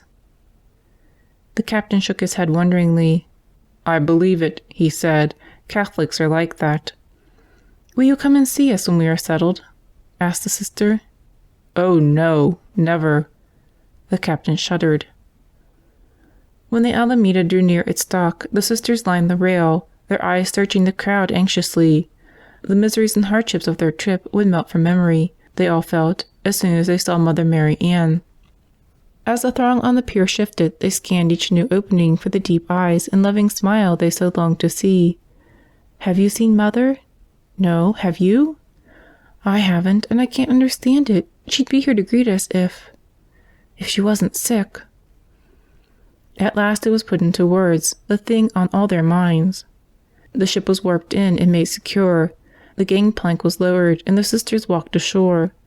An old man separated himself from the crowd, a tall man with white hair and flowing beard, whose kind, strong face was reminiscent of paintings of the prophets. "I am Mr. Gibson," he introduced himself, with a smile. "The Queen has sent carriages for you. Mother Marianne is waiting there." Hardly taking time to be impressed by the fact that they were riding in royal carriages, the sisters packed themselves in, 2 with Mother, the other 2 in the second carriage. Mother Marianne and Sister Benedicta and Martha had a great deal to talk about. The newcomers were eager to hear about the work that had been accomplished and of plans for work to come. Mother longed for news from home, accounts of happenings in Syracuse, and messages from friends in other places. In the second carriage, Sister Charles and Leopoldina looked about, somewhat disappointed. They were not quite sure what they had expected, but they knew this was not it. Ordinary, one-story wooden buildings bordered streets which were not well paved. Honolulu might be any rather poor town in the United States, they decided, and they had expected a romantic South Sea village. As they left Honolulu proper and drove across the beach-bordered salt flats, the roar of the ocean grew loud. Sister Leopoldina cringed. The ocean, she felt, was no friend of hers. Nor were they any more impressed when the prison-like walls of Branch Hospital loomed up. It looked to be a desolate place, with some of its buildings on pilings out over tidal waters. But once through the gate of the hospital, everything was different. Here they could see the work of Mother Marianne's kind hand and beauty-loving nature. Well-kept grass carpeted the large open space, and young trees had begun to take root and grow. All the cottages were freshly whitewashed, and the wide verandas had recently been painted gray. The serenity of Mother's soul was reflected, as far as possible, in her surroundings. Where she went, cleanliness and godliness went also. There was no doubt that improved looks of the place, combined with kind treatment, had helped change the patients to a great extent. There were still unfortunate habits among them, still occasional small outbreaks of trouble, but compared to what it was on Mother Marianne's arrival, Branch Hospital was utopian. The women and girls were particularly delighted with the change. Now, instead of sleeping on rags on the floor, each had her own iron bedstead with mattress, and all their housewifely instincts were brought into play. Mother Marianne, all too sadly aware of the rigors of an ocean voyage, told the newcomers that they must have a few days' rest before starting their assigned tasks. But the very day after they reached Branch Hospital, they had callers to welcome the new arrivals and to thank them. Once again the Queen greeted the sisters as her sisters. Once again she wept because of the greatness of her gratitude. Sister Leopoldina was put in charge of a school for girls and women. She was a little afraid because Hawaiian sounded like nothing but a collection of sounds to her, pretty sounds because of the vowels, but certainly not understandable words. And, tired as she was, she felt sure she would never be able to speak or understand the tongue. However, there were 2 girls in her group who spoke English. One was an older girl, the other was a very small one who looked rather like a mud ball. "What's your name, dear?" asked Sister. "Snowdrop." "Snowdrop? It can't be. A snowdrop is white and pure and clean, and you—" "Well, it is my name," the little one persisted. "Mother Marianne said so." As soon as she could, Sister Leopoldina checked with Mother. "Yes, I called her Snowdrop," Mother Marianne sighed. "We had her clean and well behaved for a while, but it didn't last." "Perhaps if I make her a new dress for Sunday." "Make the dress and put it on her as soon as you can get her to wash," said Mother with her quaint little smile. With care and love, Sister made over a pretty green dress, which had come in a donation of clothing. Snowdrop watched with fascination. "Now, as soon as you bathe, scrub yourself well, and wash your hair nicely, you may have this," Sister promised. "I'll let you have it now, and, if you keep it clean for a week, I'll give you a pretty picture to hang by your bed." Although the price was high, a bath and staying clean for a week, Snowdrop decided that the dress and picture were worth it. She looked charming as she walked sedately toward Mother Marianne's office. "Come in," said the soft voice in answer to her knock. "Oh, it's Snowdrop. I'm so glad you're back, and Dirty Ellen is gone." A wise smile transformed Snowdrop's face. Then a look of anxiety swept it away. "But I must keep my new dress clean for a week," she said in the tone of one given an impossible task. "I'm sure you can, dear," Mother consoled her. "Why don't you sit here and crochet some lace while I work at my desk?" "But I have no thread and no needle." "I can supply them." Mother Marianne's eyes brightened with as much gaiety as Snowdrop's own. "And I have a wonderful plan. You make lots and lots of pretty lace, and the sisters will make some nice new underwear for you. Then you can trim it with the lace you made yourself." Snowdrop, dreams of untold grandeur driving her, set feverishly to work. Mother Marianne wrote for a while.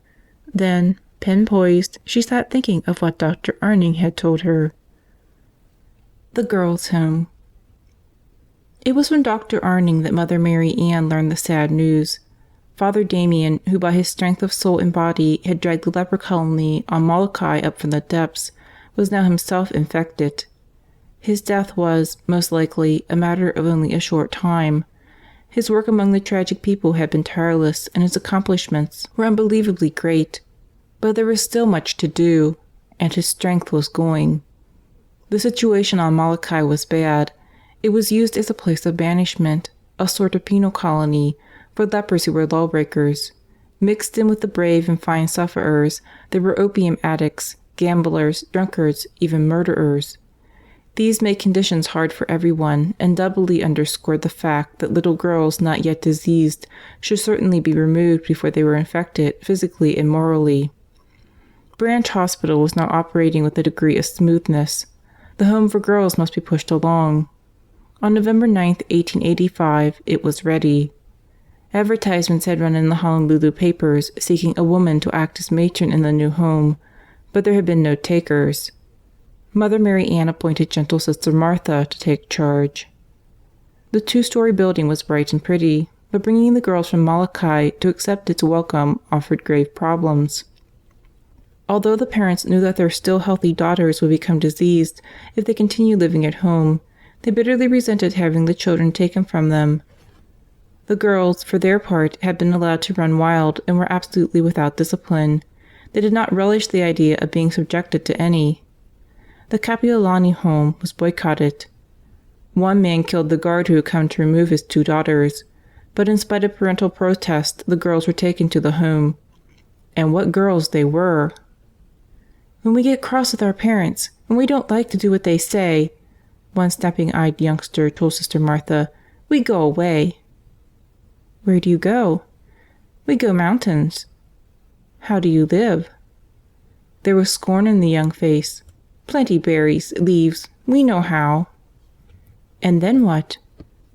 "We get tired, our parents feel sorry, we come home." There was a pause. "We don't like here, we run away, too." For some time all went well. The girls were interested in exploring their new home. It had big windows and wide glass doors to admit plenty of light and air. 2 dormitories and a room for Sister Martha occupied the 2nd floor, while the first was made up of a kitchen, a dining room, and a classroom. The King and Queen, accompanied by Mr. Gibson, came to the formal opening of the home. The girls were fascinated by the pageantry of the occasion. Lilia, the oldest of the girls, and quite a beauty, almost wept when a lace-trimmed satin cushion bearing the keys of the home was formally presented to Mother. Mare and Marty, daughters of the unfortunate murderer, were delighted with the delicious foods served at the party which followed. 5-year-old Annie, everybody's pet, fluttered from one group to the other, enjoying every minute.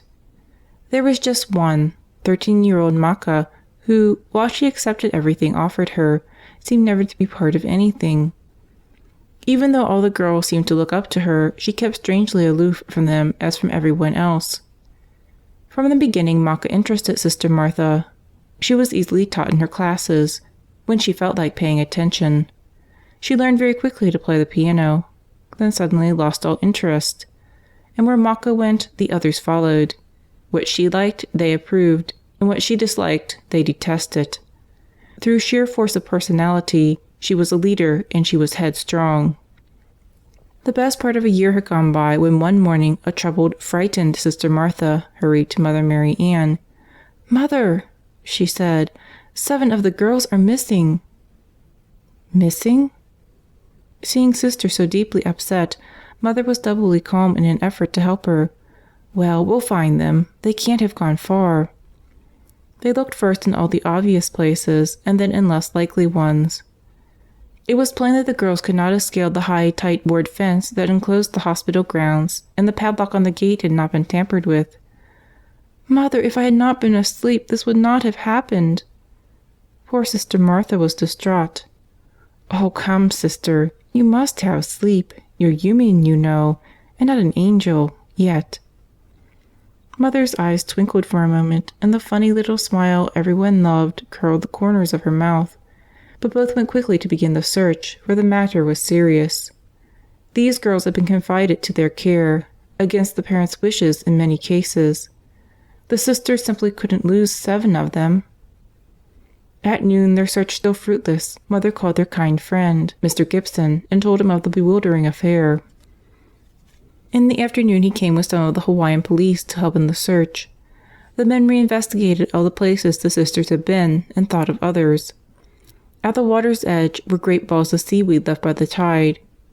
The men carefully took these apart, but found no girls inside. They crawled under low bushes and climbed to swaying treetops. No girls. At last the men left. "Don't worry, Mother," said Mr. Gibson.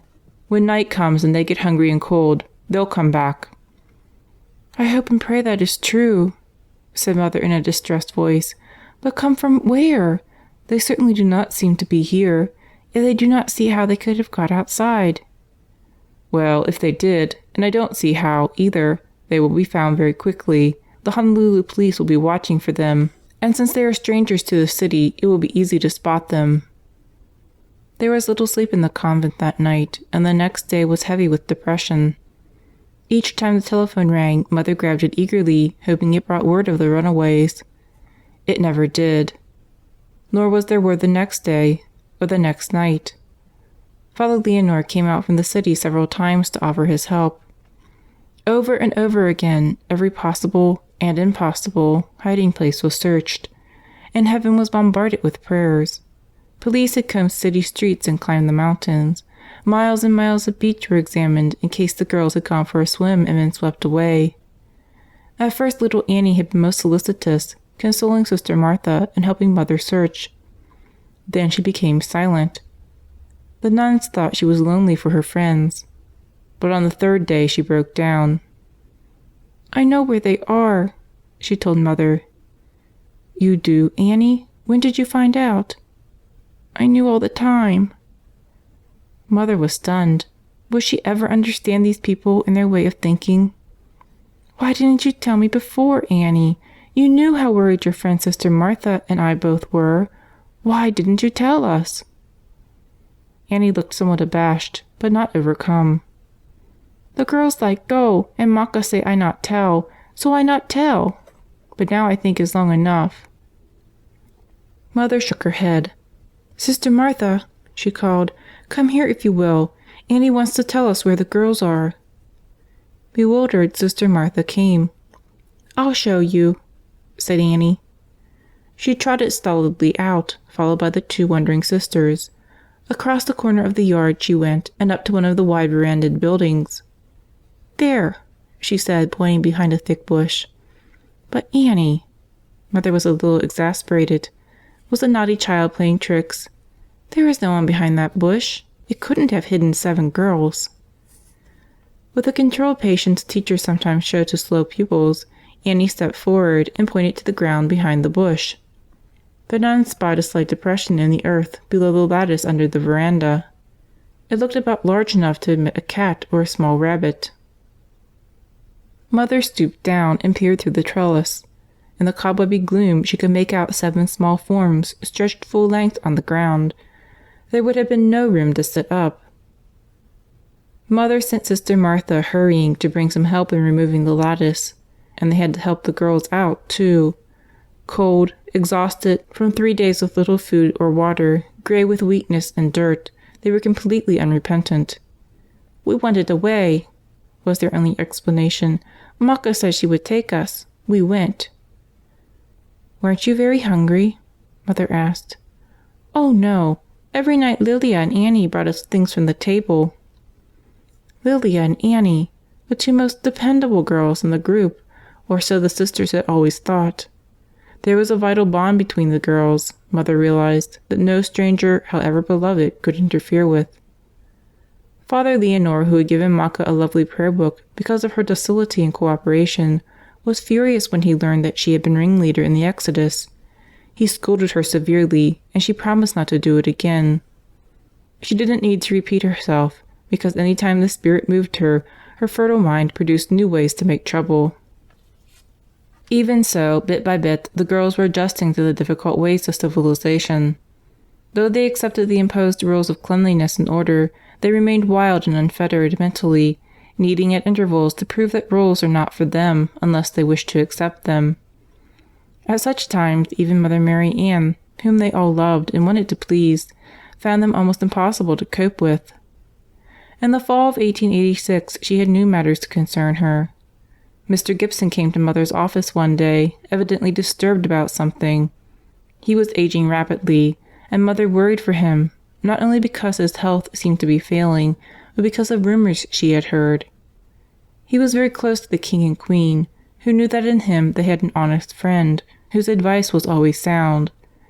This made many Hawaiians jealous, and their anger was further stirred by Mr. Gibson's support of Father Damien, and now of the sisters.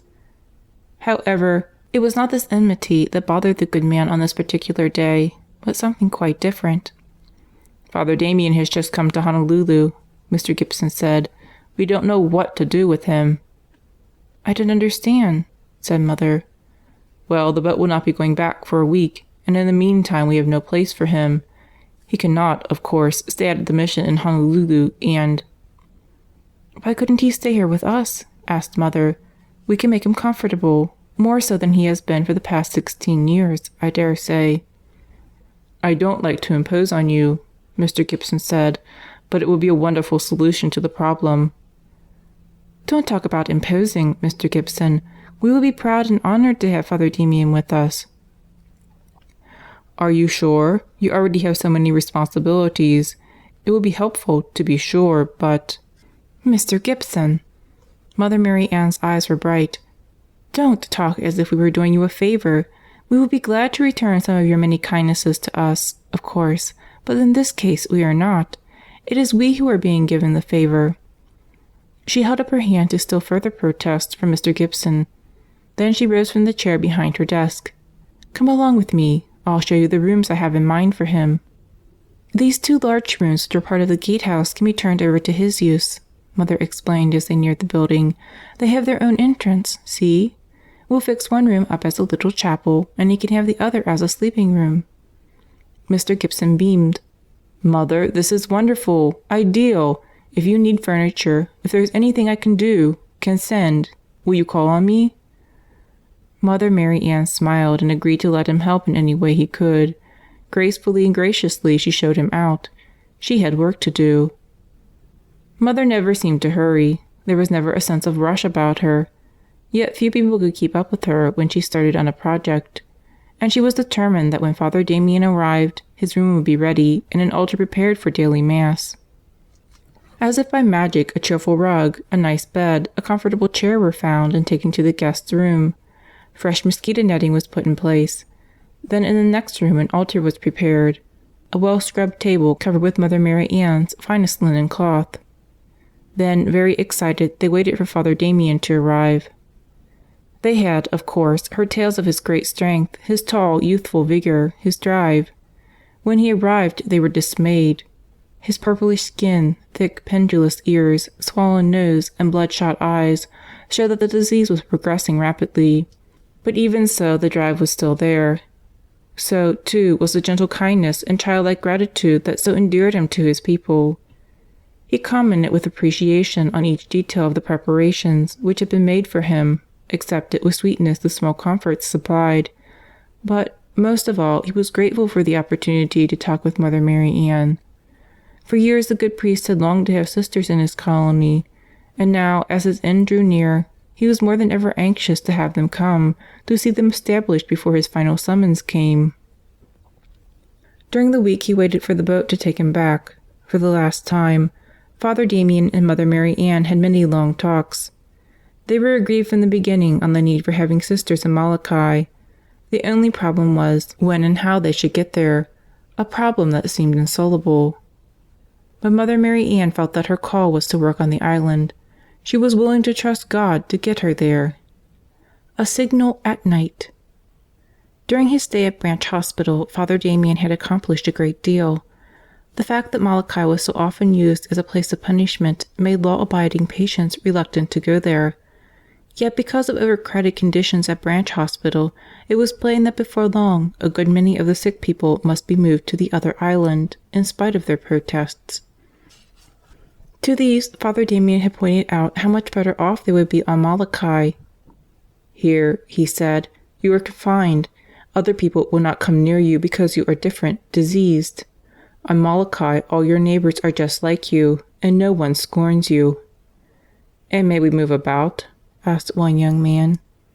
"Of course. You may ride horseback, climb the hills to get fruit and berries, and fish all you want to. You can spend long hours in the surf gathering seaweed and shellfish. You are, to a very large extent, free to live your own lives, quite different from the way it must be here where you are so confined." This new angle interested a good many of the patients. Hawaiians need to be free, and the knowledge that on Molokai they would have a good measure of freedom made the move there less objectionable. Not all of them felt that way, of course. Particularly unwilling to leave Honolulu were the group of men who, in spite of reprimands and punishments, still persisted in gambling. They wanted no break in their ranks, wanted to continue in the pastime, even though it was particularly bad for them because of their nervous and mental constitutions. Others, who had known comfort and care for the first time after the sisters arrived, did not want to leave this solace. They were unaware of the fact that Mother Marianne was planning to go to Molokai, too. In a letter to Syracuse dated February 16, 1887, she had said, in part, "You are aware that our work up to the present time extended from Honolulu to Wailuku, Maui. In Honolulu we have 100 leper patients under our care, and in the same yard we have the Kapiolani home with 13 girls. In Wailuku we have a general hospital and a girls' school, but you will remember that from the first it was expected that some of us would sooner or later go to Molokai." After her talks with Father Damien, Mother Marianne had decided that now was the time. She was just waiting until, under Mr. Gibson's direction, a proper home was built with funds supplied by a generous Hawaiian named Mr. Bishop. During this wait, things were far from calm at Branch Hospital. Sister Crescentia had once faced and conquered the will of troublemaker Tom Birch. The king and queen, on a visit to the hospital, had made it plain to the men that they must be obedient, must cooperate with the sisters. They seemed quite docile. The nuns saw neither opium smoking nor gambling among them. So when Mother Marianne, ever careful of the sisters under her charge, told Sister Crescentia that she must have a little vacation, there was no worry or upset. While Sister Crescentia went to Maui for a rest, Sister Benedicta could easily take charge of the men patients. Among them was a well-educated young Hawaiian, Judge Kaluna. His music added much to ceremonies in the hospital chapel, where he played his plaintive flute during Mass and at benediction. He was the father of 5 children, whom he had been obliged to leave, and the sisters were very pleased with the way he had adjusted to his exile. It all seemed serene to Sister Benedicta when she took over the new duties, and she sailed into the work with a will. Mother Marianne, however, had an uneasy feeling. The surface of life was unnaturally and somewhat ominously placid, it seemed to her. So she was unhappy, but not too surprised, when one of the men said he wanted to speak to her. "The other men, the gamblers," he said, "they are planning bad things." "What kind of bad things?" "I don't know just what, but they want to get rid of you, of all the sisters." "Why?" "Bye-bye if you go, Mr. Van Giesen comes back. They hope. He don't care much if they gamble." "But I thought they didn't gamble anymore." Mother Marianne was distressed. "Oh yes, they don't stop at all. Tom Birch says if anyone tell, he kill." "Is Tom Birch the ringleader, the boss?" "Tom Birch is big boss. Judge Kaluna is next boss." Mother's heart sank. Judge Kaluna had seemed to be a fine person in every way. He had appeared to be grateful for the care and nursing given him. It was depressing to learn that he was part of the motley gang of gamblers. Tom Birch still resented having been deposed from the position of power he had held under Mr. Van Giesen. He was outwardly less difficult, but inwardly he seethed with anger and hope for revenge. The judge, a higher type and with finer tastes normally, was resentful at being separated from his family, even though he knew it was necessary. Together they could indeed cause trouble. When names were read listing the group which was to go from Branch Hospital to Molokai, Judge Colonna was included. Mother Marianne noticed a glance exchanged between him and Tom Birch, but that was all, except for a queer stillness that settled over some of the men. Days were exhausting. Stores still had to be dressed, the girls' school taught, and the little group which was interested received religious instruction. Besides that, they were packing in preparation for the men who were to go. At night the nuns were almost played out. One night they were awakened. Not sure, yet, what had aroused them, they listened. It came again, a queer, mournful call in the darkness. Probably the whistling moan of a conch shell, the unforgettable tone of the native signal. But who blew it? Who was calling, and who being called? Mother Marianne looked out her window. There were no lights, no movement in the black night. The puzzle remained unsolved and was forgotten as the men went off, not to return, even in death. They could not pass through the city of Honolulu, so they had to load into small boats on the hospital shore and go from there to their ship. There was heart-shattering grief in listening to them sing their aloha oe, the islanders' farewell, as the little boat pulled away. Before his boat left, Judge Colonna said he wanted to speak. His true nature shone out in his talk, in which he said that, too late, he regretted the trouble he had made for the sisters. He spoke of the beauty of soul and generosity of heart possessed by Mother Marianne. When he finished, there was dead silence. Then suddenly a cheer was raised. Cheering the sisters, waving their hats and handkerchiefs, the men were off to Molokai. Tom Birch was the only one of the troublemakers left, and with the loss of his henchmen, combined with the progress of his sickness, even he had quieted down. But there was Mr. Stillwell. He was an American, of enough means to permit him to have his own little place on the grounds and to keep a servant. He was very devoted to the sisters and had never had anything to do with the unruly members of the colony. But he was a big, powerful man with a fierce temper when crossed, and he seemed to take a rather grim delight in terrifying Sister Leopoldina, who usually attended him. He had lived a violent, exciting life working in the goldfields of California, and he used to enjoy telling stories of those days. It is probable that he heightened the dangers a bit, added to the number of men he had fought and sometimes killed. But even so, the tales held Sister spellbound as she cared for him. At the same time she shivered in fear of his anger. Even when not riled, he was a little frightening, for he carried a cane of about the thickness of a baseball bat and used to pound the floor with it for emphasis. It was this stout cane which haunted Sister Leopoldina one morning when Mother Marianne spoke to her. "Sister, I must go into town on business," she said. "Sister Crescentia will drive me. She manages the new horse very well." "What time do you expect to be back, Mother?" "Around noon, I should think. While I'm away, I want you to take my place in the office." "Mother, suppose Mr. Stillwell comes and demands morphine?" "Just say I'm not here. He will wait." "But will he, Mother?" "Of course he will. What else can he do?" Unfortunately, with the pictures of Mr. Stillwell's face contorted by rage and of his heavy cane in front of her, Sister Leopoldina could think of many things he could do, and none of the things was pleasant. She walked across the quiet grounds toward the office and opened the door. Her knees trembled and her head swam. There inside the office, leaning on the knobbed end of his cane, was Mr. Stillwell. "Good morning." Mr. Stillwell's greeting was pleasant. "Good morning, Mr. Stillwell. Mother has gone to town." Sister Leopoldina got the information in at once in the hope of forestalling a demand for morphine, if one was to be made. "Yes, I know she has. It's such a pleasant morning, I thought I'd walk over and see you." With a show of composure, Sister walked to the desk and started working on accounts. Her guest watched for a moment and then began pacing up and down the room, up and down, banging his cane on the bare floor with each step. It was plain to Sister, who knew him well, that he was planning to tell a story. She hoped he would, even though it would hold up her work.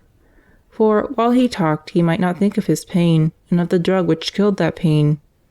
"Sister," he said at last, "do you remember hearing a strange whistle or call a few nights ago?" "Indeed I do, Mr. Stillwell. It gave me the shivers. What was it? Do you know?" "What did it mean? Yes, I can tell you, and I'll tell you something more. If you had known then what it meant, you would really have had the shivers." Wide-eyed, Sister put her work aside and gave all her attention to her guests. The men were angry with Mother Marianne because she had broken up fights and insisted on discipline. In fact, they resented all of you and did not want to go to Molokai, so they plotted to kill you. Sister gasped. The gang met each night in Tom Birch's room and laid their plan. On the chosen night, Mother was to be called from the house for an emergency. She would be killed. Then they would rush the convent and kill the rest of you. All of us? No, Sister Benedicta was to be kidnapped. Judge Coluna was to escape along with the others.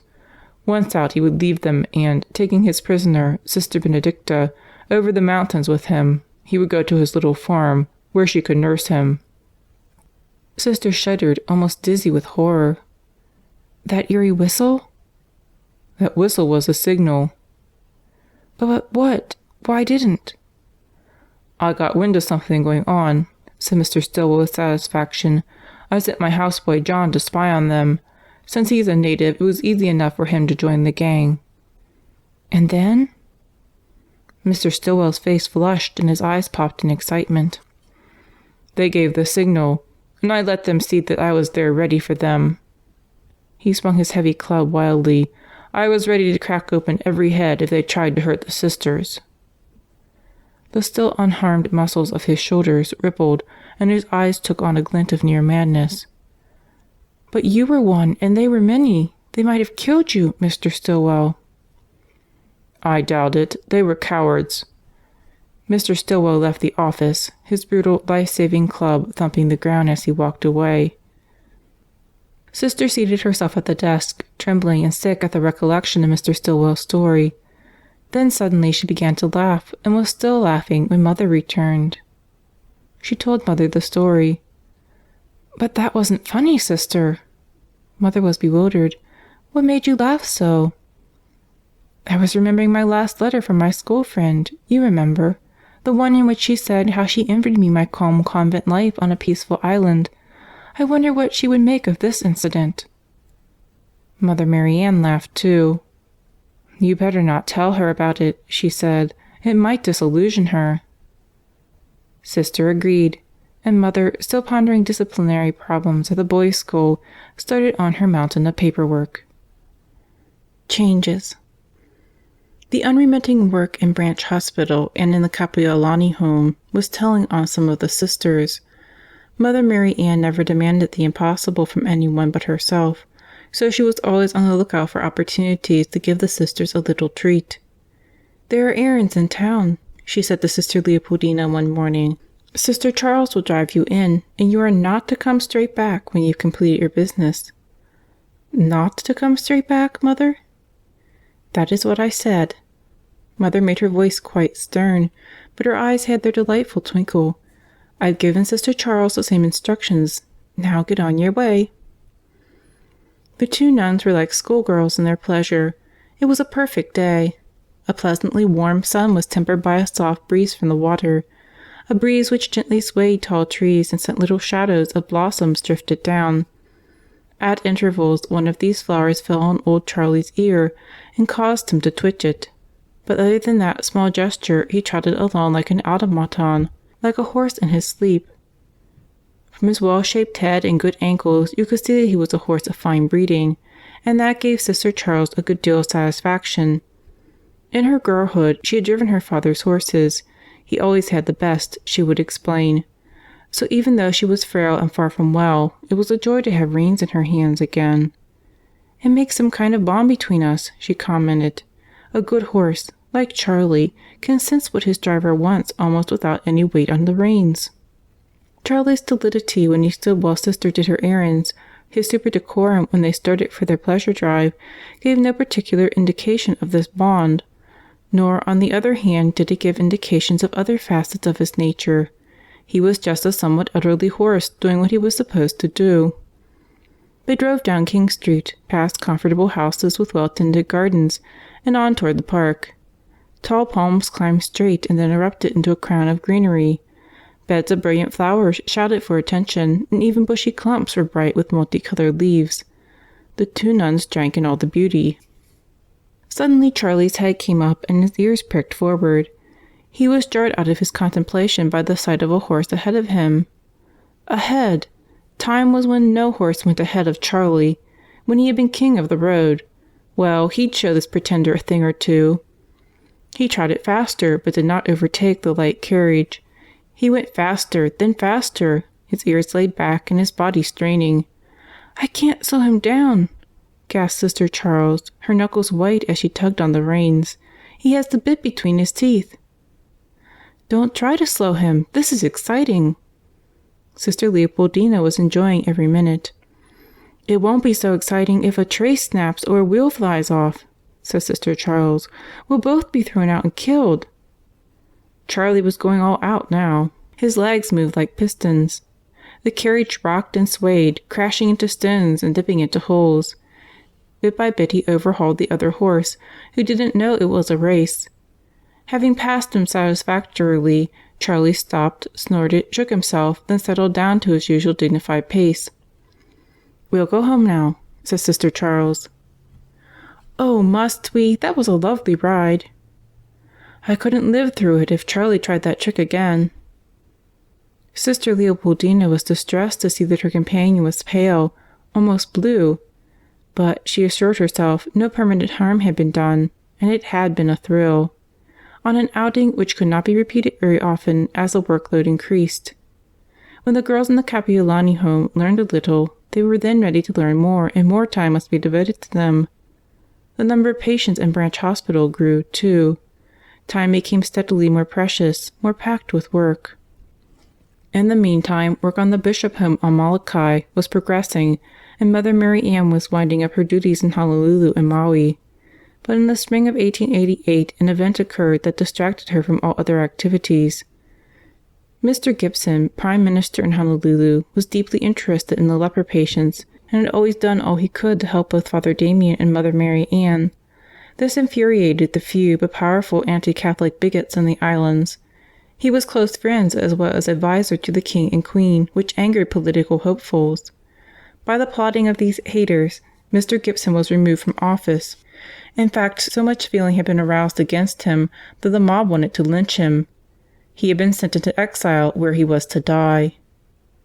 "Our loss is great," Mother Marianne wrote. "It seemed that nothing gave him pleasure but to serve and wait on us."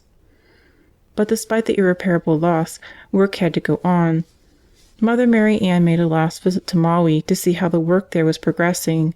She visited Molokai and found the buildings almost finished. Each trip was made during particularly savage storms, added burdens for poor Mother, who was never a sailor. In fact, by now, so conditioned was she to suffering on the ocean, the very sight of a ship made her queasy. At 5 in the afternoon of Tuesday, November 13th, 1888, Mother and two sisters went aboard the little Liuwa, which was to take them to Molokai. The small ship also carried some men patients and about 20 girls and women. There was no moon that night, and the far-off stars sent down little light. Even that small glow was often obscured by scurrying clouds or bits of spume lifted from the tossing waves by a prankish wind. The patients were all below in a damp, stuffy cabin, but Mother and her sisters remained on deck. Rain had begun to fall, but even that was preferable to going inside. Mother thought of the work ahead and of her co-workers. Sister Leopoldina had been in the islands almost as long as Mother herself, but little Sister Vincent was a newcomer, a replacement for Sister Charles, who had been sent back to Syracuse in an effort to build up her health. Of her own health Mother did not think, although that very morning she had had a spell of faintness and had been near collapse. The ship struggled on. One of the officers came out to suggest that Mother might like to rest in the captain's cabin, but since there was not accommodation for all the sisters, she refused. The rain stopped, but the wind grew even more riotous. Just before dawn the officer came again. "See, Mother, can you see that red light on the horizon over there?" he asked. "That is the light on the wharf at Kaluapapa, our landing place." Mother Marianne and the sisters strained their eyes. At length they saw it. It seemed like a sanctuary lamp glowing in front of the place where they were going to offer up their lives to Christ through service to sufferers. The island of Molokai was long and curving and beautiful. It was lush with tropical greenery and brilliant with flowers. all, that is, except for a stubby peninsula sticking out like a thumb from the northern coast. This neck of land was cut off by tall cliffs, the Pali, which stood sentry between the main part of the island, and it was the thumb which held the leper colony. That colony had changed tremendously during Father Damien's years of guidance.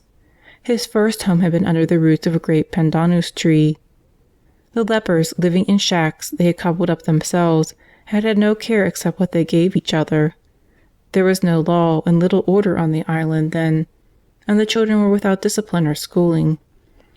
But now Father had a little house in Kalawa'o, near his church. Small houses for the lepers had been built, and activities for them to pursue had been introduced. The settlement at the landing, Kalawapapa, now had a home for girls, and Mother Marianne would soon be in charge. It was really for work in Molokai that she and the sisters had left Syracuse. Now, after 5 years in the islands, they were reaching their destination. The sun was rising and dancing rainbows curtained Kalawapapa. Waves battered against gray boulders on the shoreline, and then rose in a spray which caught and fractured the light rays and returned them to delighted eyes in iris colors. The little ship had not much farther to go. By the time it reached the wharf, all traces of the night's storm were gone. They sailed in over calm waters.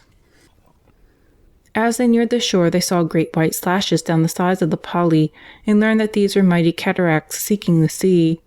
And on those cliffs ancient trees grew, and bushes, and vines, and flowers. When the nuns went ashore, however, welcomed by women who had been at the branch hospital earlier, they found things quite different. There was no trees, nor vines, nor bushes where the convent stood, nor had water been piped in. It was bleak, sun-baked, and dreary. But Mother Marianne smiled at the patients clustering around her. She praised the little convent, and seemed at home. Because of her contentment, it was easy for the sisters to feel contented too. Poor Father Damien came to welcome them. Their coming was an answer to years of hopeful prayers. To be chaplain to them, he assigned an assistant, Father Wendelin Moeller. The buildings in Mother's charge were new and clean, but she was more and more aware that their immediate surroundings were dismal. True, one could look at the waterfall-trimmed Pali, at the ever-changing ocean with its blue and green and gray waters. The crashing breakers on the beach brought movement and interest to the eyes, but in the grounds of the home there was bleakness. With Mother Marianne, to see a need was to plan action, and a plan was useless unless it was put into operation. With many of the people in the colony, of course, labor was out of the question. The awful disease from which they suffered first crippled and then ate away hands and feet. But all the girls at Bishop Home were encouraged to go to the woods and take flowers and small bushes for gardens near the home. It was a project which delighted the beauty-loving Hawaiians, and the plantings, so tenderly were they handled, took hold and grew and flourished. In January, Father Damien came to invite Mother Marianne and the sisters to see his new church.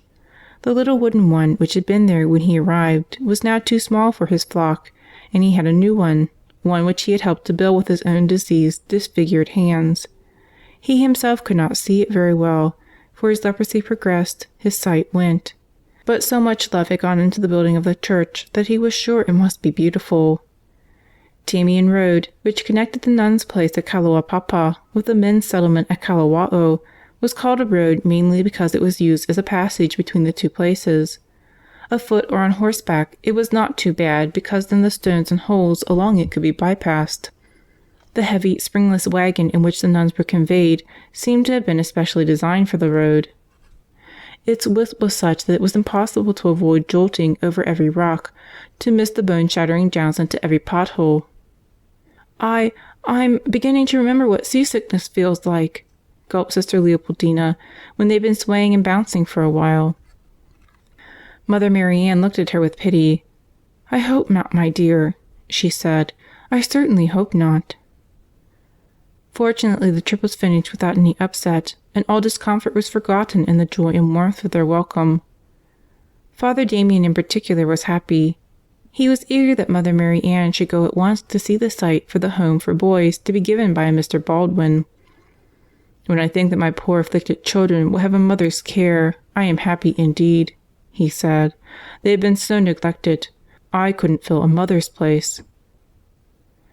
Water piped down from the mountain was free-flowing here. Grass was green, and flowers and vegetable gardens flourished. The sisters looked about them enchanted. They saw evidence of what their own grounds would look like after time and care had been expended on them. Mother Marianne had shuddered inwardly a little when Father Damien spoke of her taking charge of the boys and men. Resentful, unruly groups among them would offer problems, she knew, problems even greater than those she had already faced. At the branch hospital, fear of exile to Molokai could sometimes be used to obtain and to keep order. But these people were already in Molokai and would be there for the rest of their lives. She determined to face the problem only when it arrived and accepted Mr. Dutton's invitation to walk around to see some of the buildings. As she left Sister Leopoldina and Veronica with Father Damien, she surreptitiously shook a warning finger at them and pursed her lips. The sisters nodded their recognition of the signals. Before leaving the convent, Mother had issued an order and a warning. "When we are calling on Father Damien, sisters, remember that you must refuse to partake of any refreshment if it is offered." She paused for a moment to let the injunction sink in. "The wonderful man has been here for more than 15 years," she said. "From the very beginning he has lived closely with and been one of his people. That is how he first won their love and confidence. But that very devotion has its dangers, and he is often far from wise, I fear, so you will take no food." Mother Marianne was hardly gone when Father Damien turned happily to his guests. "Now, sisters," he said, "you will have lunch. I have had a clean woman prepare a nice little meal for you. Come along." What should they do? Each sister hoped the other would speak. The silence was awful. "Father, I am sorry." Sister Leopoldina had got up her courage. "Mother has forbidden us." The priest's bent shoulders drooped even farther. "That's too bad," he said. "The poor woman tried very hard." After a short silence, head bowed, he turned his kind, disease disfigured face toward them. "You can't refuse me this favor, and you don't want to disappoint the poor woman, I know," he said. "I'll make it all right with Mother." Their hearts went out to this man. After a long, grim martyrdom, he was soon to die, and they could not bring themselves to deny him this pleasure. So they followed him into his dining room, where, quite evidently, things had been carefully made ready to receive them. Green shades were drawn against the sun, but a cool breeze moved them, causing shadows to dance on the sparkling white cloth covering the little table. But the nuns somehow could not enjoy the boiled eggs and freshly baked bread, the meat and good coffee. On the way back to Kaloapapa, the nuns confessed their disobedience to Mother. For a few moments she made no comment at all. "I had to give an order," she said at last, "and you disobeyed it. You must decide what to do about that. As to the danger you play with, well, that is done now." "Mother, he had a special woman in to cook the meal, not a leper. We couldn't disappoint them." "Charity is a fine thing, I agree. But, sisters, the whole house is full of leprosy. The dishes, the silver, the linen. And who handled the food before it was prepared? Have you any way of knowing that?" The nuns were distressed. But perhaps Mother Marianne was even more upset than they when the next day crippled, tortured Father Damien called on her. He flung himself on his knees and begged her pardon. It was he assured her, who was completely to blame for her sister's disobedience. Would she please scold him, begged the great but simple man. She must give him some penance. One thing Mother Marianne had not foreseen as happening in Molokai was having the world-renowned Father Damien kneeling penitent at her feet. Storm. The girls at the bishop home were settling down. Mother Marianne led, guided, cajoled, and, when necessary, scolded until there was peace and, what was even more important, hope. By now most of the girls were interested in something constructive, a very important detail for people in their situation. The gardens around the buildings interested almost everyone, and the first time the girls came home from an expedition to the woods bringing opulent ferns, there was great excitement. "Those are beautiful plants," Mother Marianne was delighted, "and you have dug them up so carefully that they should thrive. What are they?" "Bird's nest ferns, Mother," chorused the girls, delighted with the success of their efforts. "I wonder where they would look best," asked Mother. "Near the path? By the road? Why not put them around the house?"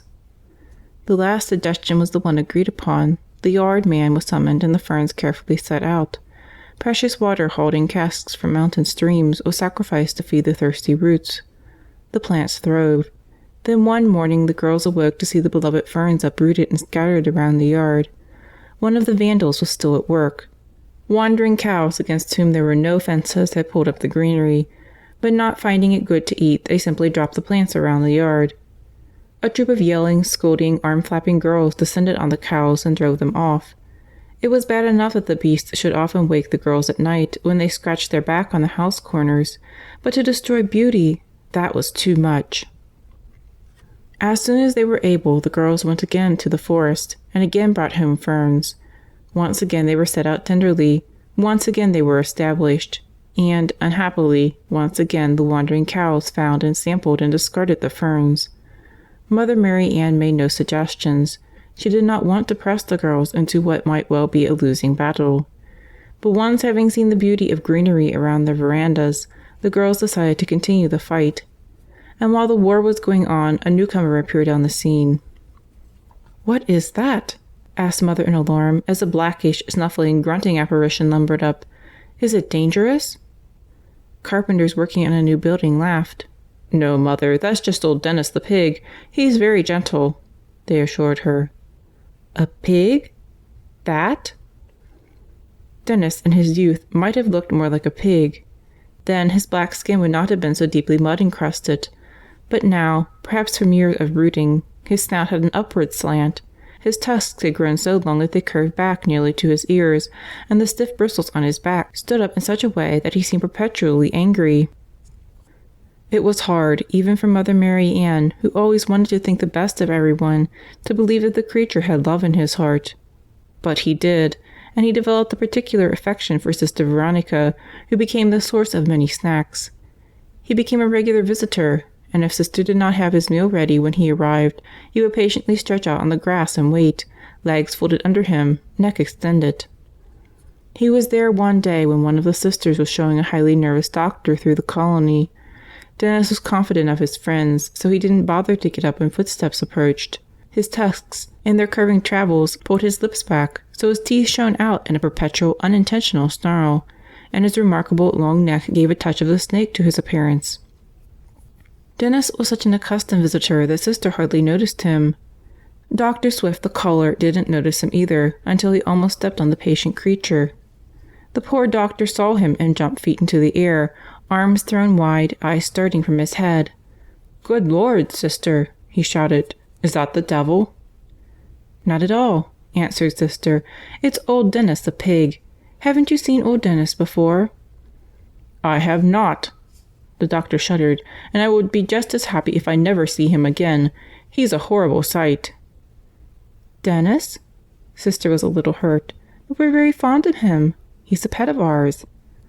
"That? A pet? How could you be fond of such a creature?" "But we are, Doctor," Sister insisted as they walked on down the path. Not long after that, however, Mother Marianne's affection for the beast wavered a little. In fact, she hurt his feelings deeply by her disaffection. Very early one morning, Mother was awakened by a bumping noise.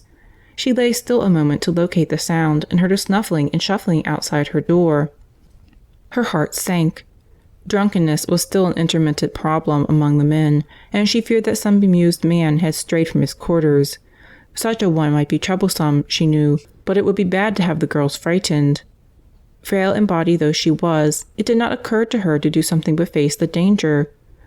The girls and the other sisters were in her charge. It was her duty to protect them. Very cautiously she opened the door a crack to see who might be out there. She didn't have to see the intruder. Her nose told her. Dennis, fresh from some odoriferous wallow, had suddenly thought of his friend, Sister Veronica, and had gone looking for her. He snuffled ingratiatingly as he dripped slime on the well-scrubbed floor. Mother caught up a wooden doorstop. "Out! Get out!" she cried, shaking the bit of wood threateningly. Dennis was amazed. For a moment he couldn't believe he was being chased away. He had only come calling. But convinced though he was of his charm, he still could not read welcome into this voice and gesture. "Get out of here," repeated Mother, shaking the bit of wood again. Sadly, Dennis turned and lumbered down the hall. As he planted each doleful trotter on the floor, a glob of smelly mud marked his passage. But he went, and for the next few days he sulked. It took several offerings of luscious plate scrapings before Sister Veronica could console him. All memory of Dennis's transgression was wiped from the sister's mind a few days later, by the arrival of a devil's storm. The sisters had heard of these from the natives, had listened almost incredulously to tales of the rampaging fury which came about once in a decade. They had seen the result of previous winds that hopped and skipped, selecting one building for destruction but ignoring its neighbor. On this particular day, Mother Marianne had heard quite by chance of a poor woman, a leper, living some distance from the convent, who had upset a pot of boiling water on herself. There was no one to tend her, and Mother's heart shuddered at the thought of the agony she must be enduring. "Take dressings and salves," she said to Sister Leopoldina. "Sister Veronica will go with you. See what ease you can give her." It was a gentle, soft day when the nuns started on their errand of mercy. They were able to quiet the woman's pain considerably. They dressed the burns and the leprosy sores and tidied up her little home as best they could. It was nearly 3 in the afternoon before they started back to the convent. "We'll have to hurry, sister," said Sister Veronica. "Supper won't be ready if I don't get into the kitchen soon." "If we cut across these fields," Sister Leopoldina suggested, "it will be shorter than following the road." It was shorter in distance, but they found the going tedious. Tall grasses were hard to push through, and the uneven ground slowed walking even further. Loose stones made footing treacherous. They were picking their way as fast as they could when Sister Leopoldina suddenly stopped and pointed toward the road. "Look, sister," she said. "Isn't that queer?" Sister Veronica looked, and what she saw was indeed queer. No breath of air stirred the grasses around them, but in the road a wind snatched up masses of clayey soil, spun them into cones, which were lifted high in the air before being dropped. Then the winds gathered fresh material and played the same game over again. The two sisters stood spellbound. "Do you suppose this is the beginning of a devil storm?" asked Sister Veronica. "I shouldn't think so. This wind seems only playful." Even so, the nuns were more anxious to get home and tried for greater speed. When they reached the bishop's home, the sportive wind was there before them. It tossed the flowers and spiraled the leaves. "It's wonderful kite weather, I think," said Mother Marianne excitedly. So she and the girls made balloons and kites and laughed when the wind took them away. The air was quiet shortly before sunset, and everything was still as the smaller girls sat down to supper. But the meal was hardly on the table when the whole house shook like a rag in the teeth of a dog. The devil wind was on them. Howling and crying from far-off cottages now rose, and over all was the whistling shriek of the wind. The sun dropped into the sea in the sudden fashion of the tropics. The dark was relieved by a brilliant moon, which shone down steadily and unmasked, unaware of the raging wind below. Mother Marianne looked out the window. A heavy metal can flew by, passing between Mother and the moon like something shot from a catapult. "We are quite safe here," said Mother Marianne calmly. Her serene voice quieted the frightened children. "This building is built of heavy, strong timber, you know." Her eyes twinkled and her lips curved into their heart-warming smile. "Where do you suppose our balloons have gone to now?" she asked.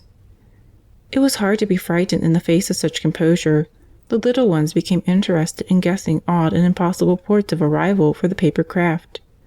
"Mine is in Honolulu," said one. "Mine is on the moon." "Mine is in the United States. That's farther than the moon, isn't it, Mother?" The wind snarled. A heavy piece of timber wrenched from some other building hurtled through the air like a javelin. It struck the side of the cottage, a smashing blow, and jarred a heavy picture from the wall. Fortunately, no one was in the way of the massive frame and shattered glass when it fell. A few of the older girls had been in the other cottages when the storm struck. One rushed in now. "Mother, come quickly! Kalaliwani tried to cross over here. The wind hit her with a veranda roof. She lies on the ground." Two of the sisters carried the injured child to the convent while Mother tried to go on to check the damage. She was small and frail, and the wind was mighty. It caught her up, spun her in the air, and then dropped her at the far side of the yard. She struggled back toward the building she had left. It was hard to keep her eyes open against the wind, and breathing was such an effort that it seemed each breath must be the last one for which she could summon strength. A small figure in a frenzied world, her indomitable will and courage pushed her on. Near collapse, she at last reached the building into which some of the adults had now come for shelter they felt would be safer than their own huts. Everyone was keyed up, tense. The door flung open and a strange figure entered, a white-wrapped spectral figure. "A ghost!" cried the superstitious ones. "The devil of the storm!" moaned others. But before panic could take over, Mother recognized who the eerie visitor was, and her heart was sad. "John, what are you doing out in such a storm?" she asked. Then she addressed the young woman who followed. "Is your house—" "Yes, Mother, our house is gone. I helped John to get up and wrapped him in the bedspread, and we came here." "Of course you would, and I'm glad you did." Mother looked compassionately at the young couple. When the husband developed leprosy some time before, his wife, Kate, had elected to come to Molokai with him. With all their delicate china from home, their fine linens and good silver, she made the Molokai home nearly as charming as the Honolulu one had been. Now it was all gone. "Sister Veronica, take these young people over there with you," Mother directed. She gently turned the dazed, shivering couple toward a far corner of the room. "There are very heavy timbers supporting that end of the building," she explained. "You will be quite safe there." The words were hardly out of her mouth when the wind flung open an outer door. A pile of heavy, wide planks had been left outside by the carpenters until they could be used. Now the wind took them and one after the other scaled them into the cottage. Mother could feel them stir her veil as they passed over her head, but none struck anyone in their guillotine-like passage. "God be praised," said Mother. "Suppose we all go into the chapel." Some of the lepers, of course, were Catholics, but many were not, and there were a few in the group who were bitterly anti-Catholic. But that night they were almost willing to crowd into the chapel to pray. The sanctuary light flickered. As the building was battered, the Stations of the Cross tilted and danced on the walls, but the chapel stood as firm as the faith it represented. As suddenly as it had arrived, the storm departed. Morning showed wreckage all around. Some buildings were unroofed, some were in matchwood, some had been carried away intact, with not even a sliver of glass left to show where they had once been. But no one in Mother Marianne's care had been killed, nor even seriously injured. Damien goes, a visitor comes. Mother Marianne sat on the veranda, a basket of mending beside her. The sky was overcast and a sharp little wind had risen. But even so, she preferred being in the fresh air. The veranda was wide so that rooms were protected from the hot rays of the sun, and except in high wind, the windows could be left open on rainy days. The hills in the distance were becoming purplish, and some wore a fog cloud on their heads. Rain was coming, Mother knew, but she would stay out as long as she could.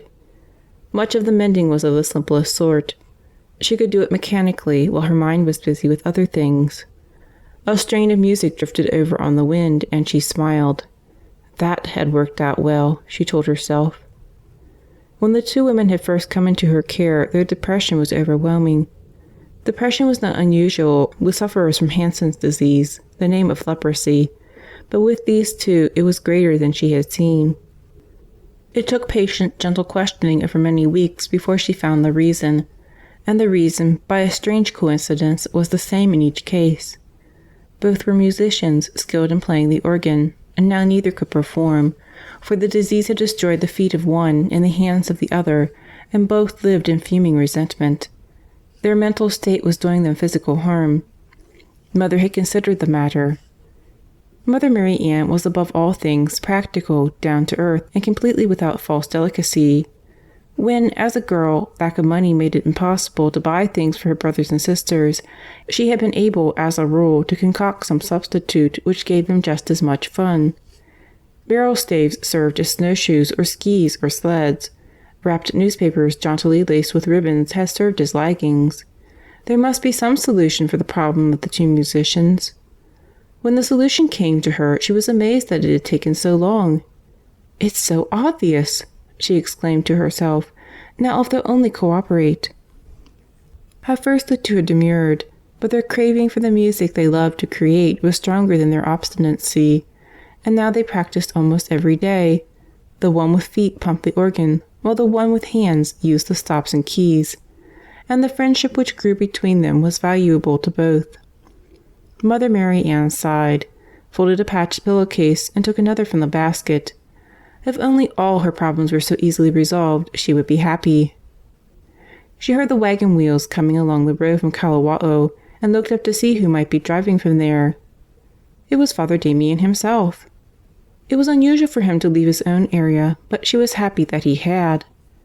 He hitched his old horse to a young tree and climbed up the steps to the veranda. The few steps seemed almost too much for the sick man. His swollen, pendulous ears hung almost to his shoulders, and his bloodshot eyes were nearly closed. He had to breathe through his mouth because the disease had taken his nose.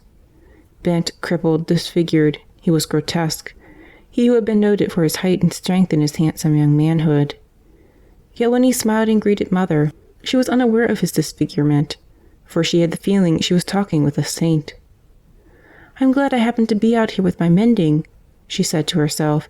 "He wouldn't have come into the house, being a leper, and he wants to talk." Mother's sweet sensitivity had not deceived her. Father Damien sat for an hour or more, talking of his work on Molokai, conditions in the past, and plans for the future. Mother put in especially tiny stitches on unusually well-woven darns, because she felt sure that once Father Damien saw that the mending was done, he would not want to hold her back from other duties elsewhere. He was well aware that there was no time allotted in her schedule for visiting, but with all her delaying tactics she couldn't stretch the mending out forever, and, as she expected, as soon as it was done, Father Damien rose to go. A fine, wind-driven rain had started. Father Damien shrank a little as it first assailed him, but he untied the horse, climbed into the wagon, and stolidly drove down the road. A few weeks later, toward the end of March, Mr. Dutton drove the wagon to Kalaupapa and asked to see Mother Marianne. "How is Father Damien?" was her first question after greeting her guest. "It is about him that I have come." Mr. Dutton, known usually as Brother Joseph, sighed. "He is failing rapidly and has been forced to stay in bed," Brother Joseph said. Mother Marianne nodded. "I thought that would come soon," she said. "But the trouble is, he has no bed. He lies on the floor with not even a sheet or blanket to protect his pain-racked body." "Oh, mercy! We can't have that." Mother Marianne glanced at the road and saw the wagon. "Sister will show you where you can get a cot. Call the yard man to help you get it on the wagon. I'll collect some sheets and blankets in the meantime. And pillows?" "He has none." "Then I'll pick up 2 of them also." Brother Joseph was soon jolting down the road with bed and bedding, but when Father Damien was told of the efforts to make him comfortable, he protested. "Bed, sheets, pillow?" he croaked.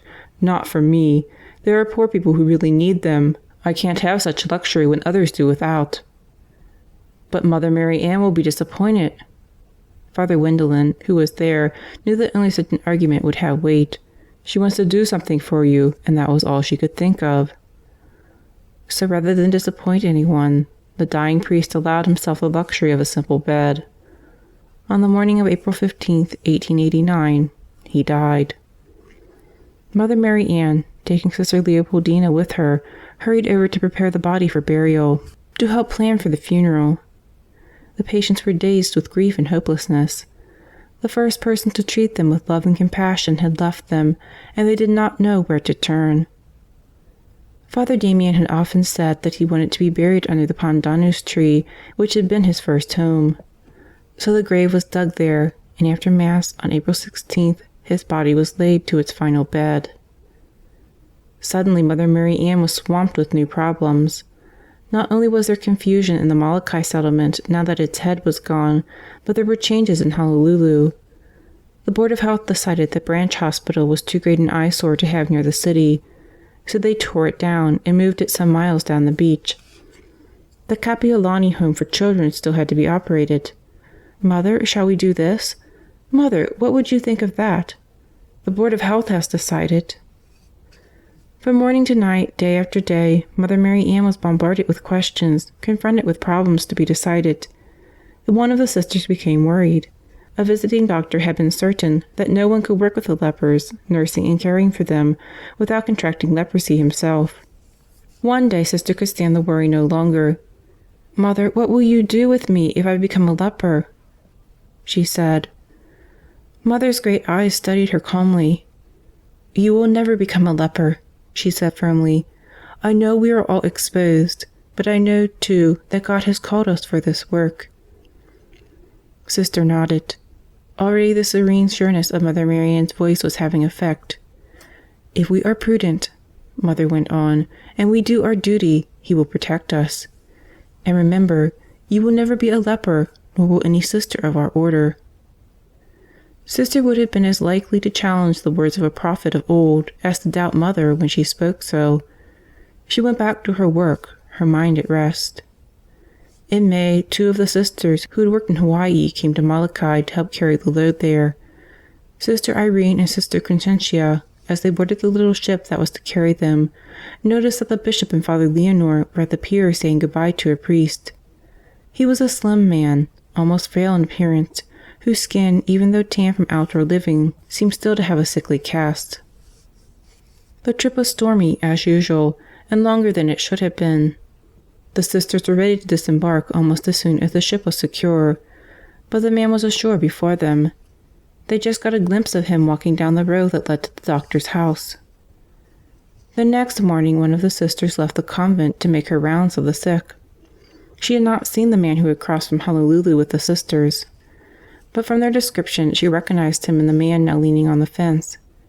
"Good morning," she said. "Is there anything I can do for you?" The stranger's sunken, dark-ringed eyes lightened with a charming smile. "I was just admiring your cheerful home," he said.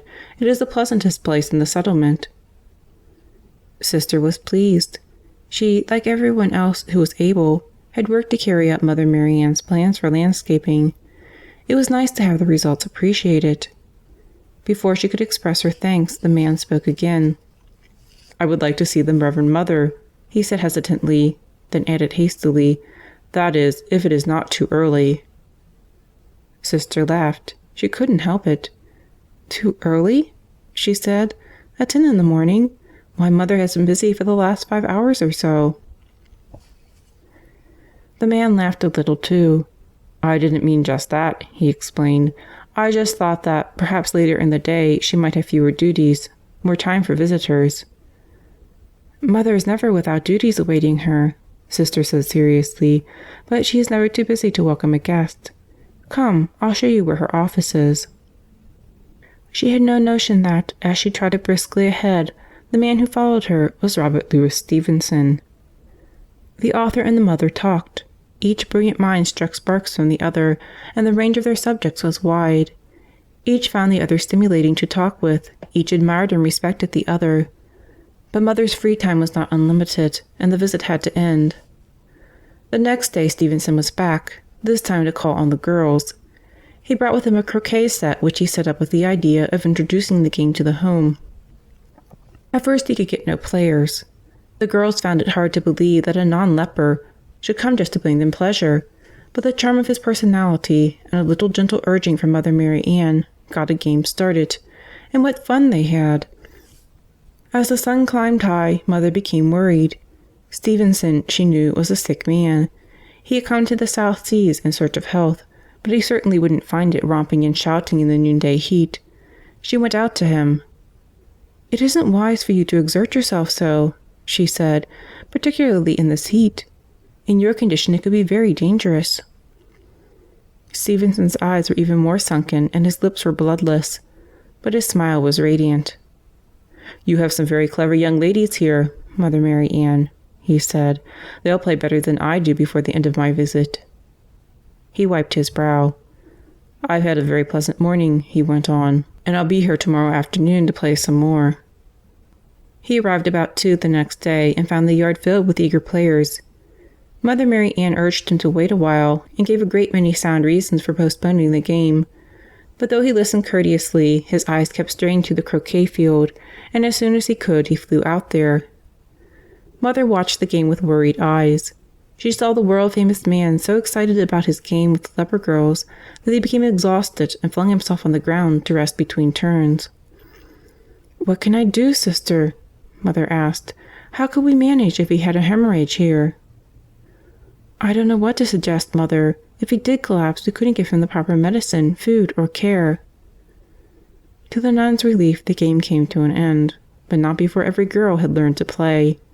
And when he went back to Honolulu, Robert Louis Stevenson sent a magnificent piano to his friends at Bishop Home. The girls would rather have had their delightful playmate back, and found it hard to shake off their sadness at his going. But before long, they had something more immediate to occupy their minds. The plot. It is simply beautiful, the devotion of that girl for her mother. Sister Leopoldina watched Ah Cayan as she helped her mother across the yard to a bench, where she seated the old lady carefully. Ah Lin's case was much more advanced than that of her daughter. In fact, a casual glance at the graceful young girl disclosed no trace of illness. "That is one of the things I admire most about the Chinese," Mother Marianne answered. "Their religion teaches respect for age, and particularly for parents and grandparents, and I've never seen a young person fail to observe the teaching." Both nuns looked thoughtful. They were wishing, no doubt, that members of other faiths were equally careful about following their rules. Ah Cayan made her mother as comfortable as she could. Then, bowing respectfully, she turned to start working in the garden. Plants grew rapidly in that warm spot, and already nature had repaired most of the damage done by the devil storm. More little trees had been brought down from the hills, and Mother Marianne had written to friends asking for saplings and seeds. Bishop Home, she was determined, would become a beauty spot. The weather and many of the girls helped in her plan. Mother went about her duties, and they were many. To housekeeping, supervising the school, keeping in touch with Honolulu and Maui, now assistance to Mr. Dutton had been added. Not all the lepers of Molokai were Catholics by any means, but there were many, and teaching catechism to those who were had largely devolved on the sisters. Now a new problem was bothering Mother Marianne. Ah Cayan and her mother had been in the colony only a few days when her grace and charm caught the eye and heart of a young Chinese man. He wanted to marry her. Old Ah Lin had not much longer to live, but the young man promised that she should have the best of care while she stayed. The young suitor was well off, but that was the trouble. His income was made by the sale of opium and liquor and from gambling games run in his home. Mother Marianne sighed deeply. "I don't, of course, have the power to forbid the marriage," she reminded herself, although Ah Cayan would heed me to some extent. But, she wondered, would it not be better for the girl to have a home and a devoted husband than to live out a lonely, frustrated life in the Bishop Home? The young man, despite his way of earning a living, seemed good enough. But the men who came to his place, they were something quite different. But the girl and her mother both wanted the marriage, so the wedding took place. Ah Cayan was mistress of the little house, and Ah Lin was treated like a queen. The young husband kept his family quite apart from the business, and his wife had only the most glowing reports of his kindness when she came to call on the sisters and her friends among the girls. The visits were frequent and joyous. She hurried to report on each small culinary triumph, to show each little gift she received. It encouraged the girls to see one of their number so well established. "She does seem very content," said Mother Marianne. Sister agreed. Then, for no seeming reason, Ah Cayan's visits grew less frequent, and when she came, she was no longer joyous. Something, it was evident, weighed on her mind. One afternoon, Mother Marianne drove over to Kalawa'o to consult with Mr. Dutton on some of his problems. There had been serious disorders among the men since Father Damien's death, and, though things had quieted down, it took constant effort to keep them so. Mother had hardly gone when Ah Cayan appeared. "Mother isn't here. She'll be sorry to have missed you," said Sister Leopoldina, "but the girls will enjoy a visit." "I didn't come to see Mother nor to see the girls," said Ah Cayan soberly. "I want to talk with you." There was something rather frightening in the girl's voice. "Come, let's sit down on the veranda," Sister suggested. "No, I can't stay but a few minutes. I have come to tell you something. Then I must hurry back." She hesitated, gulped, and then the story rushed out. "Some days ago a party came to play cards with my husband. Nakipai was with them. Oh. Sister knew Nakipai as a dangerous troublemaker. Whenever Nakipai and his crowd come to gamble at my house, my husband tells me to go spend the evening with my friends. He thinks it is not good I should be home when that crowd is there. For that much let's be grateful, Sister thought. I had a feeling that they were up to no good, Akayan continued. So instead of going calling, I crept up outside the house. I crouched under the window of the room where they were drinking and gambling.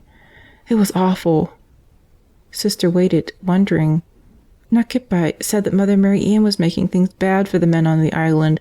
She was spoiling everything for those who wanted to enjoy themselves, and she encouraged the priests and brothers at Kalawa'o to do the same. And? Sister was now full of apprehension. She could hardly wait for the girl to catch her breath. Nakipai says if anyone is to be happy here, drinking, gambling, opium smoking, he means, if anyone is to be happy, Mother must be killed. Sister gasped as if she had been struck. It was worse even than she had imagined. Your husband? She asked. Oh no, my husband does not like the plan at all. He has no part in it. But that dreadful plot was made in his house, and if anything happens, he will be in trouble. Oh, Sister, he is so good to my mother and me. Sister tried to think what might be done, but she couldn't. Her mind was churning, full of half-formed plans and incomplete thoughts. What can we do? She asked helplessly. I have done it, Akayan said serenely. I wanted you to know, but don't tell Mother. She has worries enough. What have you done? I have told the girls. They are all prepared. Prepared for what? Prepared for 3 nights from now. I heard Nakipai said, at 12 o'clock the next night, the moon is dark, we will go. That is 3 nights from now. What do they plan? They are not to meet at our house. They will come one by one and hide themselves in the grounds here. At midnight, Nakipai will knock on the door. When Mother opens it, they will seize and gag her so she can't scream, and carry her away before anyone can see them and know who they are. But Mother will know, Sister protested. Mother will soon be dead, Akayan explained tersely. She paused a moment, then turning to go, she added an encouraging sentence. But do not worry, Sister, and do not tell Mother. The girls all love her. They will take care of everything. Sister did not tell Mother, although she was not sure about the propriety of her act. But Akayan had spoken with such certainty. In times past, when wars between the islanders were common, women had fought alongside their men. They were equally skillful with knife and spear, and exalted in battle just as their men did. Mother Marianne, during the next few days, was vaguely aware of unusual activities among the girls. "What are you doing with that meat cleaver?" she asked of one. "Fixing it so it will chop better," was the answer. Later she saw a girl honing a carving knife on a stone in the yard. "The knife is dull," the girl explained. The thought crossed Mother's mind that it was odd that every cutting or chopping tool in the place had lost its edge at the same time, but she supposed such things happened. And she had many things on her mind. Sister Leopoldina was unaware of what the girls' plan was. The girls retired as usual on the night when the moon was dark, but shortly after 11 they climbed stealthily from their beds. As silent as shadows they stole out of the house and took up their appointed stations around the convent. They did not make any effort to conceal themselves from anyone who might approach. Shortly before 12 the first of Nakipai's men arrived. Although there was no moon, the sky was filled with stars which sent out a glow. The men were startled to see the glow reflected from a heavy knife held by a determined woman. Bewildered, they ducked behind some bushes and crawled to the back of the house, where other men were to await them. There the female sentry was armed with a meat cleaver. A group of men falling on a single defenseless nun was one thing. Facing a furious group of armed women was another. Consultation was needed. The early arrivals withdrew down the road and stopped their fellows from blundering into trouble. One or two, who could not believe that their plot had been uncovered, stole up to take a look for themselves. They were convinced, and shaken, when they rejoined the crowd. And being discreet, they decided that the kidnapping of Mother Marianne had better be abandoned. Shortly before dawn, the girls returned their weapons to their proper places. They were asleep in their beds when morning came. Sister Leopoldina smiled happily when she awakened them. "Well, we had no trouble last night, did we?" she asked. "Did you expect trouble, Sister?" "No." Sister was not sure how much she was supposed to know about the plot.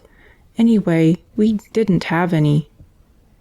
The girls agreed, and Mother Marianne had no clue as to why some of them seemed particularly tired that day. The days passed. Mother Marianne's work grew heavier. She remembered her promise to Father Damien that she would help with his boys, but the trip from Bishop Home to Kalawao was a long and wearying one. The Board of Health supplied her with a horse and wagon to commute in. After a struggle for mastery between the half-trained horse and the man who drove, travel between the settlements was easier. Mother washed and dressed the sores of the sick, prepared their medicine, and taught them how and when to take it. She appointed sisters to help Mr. Dutton in teaching the leper boys, and she won the affection of most of the people who knew her. The passage of the years could be read in the trees around the Bishop Home. They were tall and beautiful now, casting a gracious shade in the heat of the day and protecting buildings and grounds when the winds came. With her own hands, Mother Marianne had gathered rocks and stones to fill holes in the road and to construct walks. "You'll kill yourself, Mother, if you work so hard," friends protested. "No, I won't," Mother assured them. "And when I do die, there will be others to take my place. I didn't come here to be idle." Idle she certainly was not. Her long, busy days started before sunrise. They continued until 1 the next morning. Her increasing paperwork could be done only after all those under her care had gone to sleep. King Kalakaua died in January 1891. His heartbroken widow left the palace never to return. In the going of Queen Kapiolani, Mother Marianne and her charges lost a kind and devoted friend. The sister of the late king ascended the throne as Queen Liliuokalani. She brought political upheaval with her. The garden. Although Mother Marianne was not concerned in the politics of the islands, she could not help but be affected by them. The king had been a forward-looking man who worked well with his legislature. He was interested in the welfare of his people and willing, within reason, to listen to what they had to say. His sister was quite different. She wanted a return to the absolute monarchy of Hawaiian rulers of old. She would appoint a man to a task, then change her mind about him, and with no warning he would high-handedly be replaced. There was no stability, no continuity in any government post. These changes of personnel often made things hard for Mother. An overseer of the island would be appointed, stay just long enough to be bothersome, and then, when there was a change of ideas in Honolulu, the overseer would be changed too. But work at the Bishop Home had to go on no matter what else changed.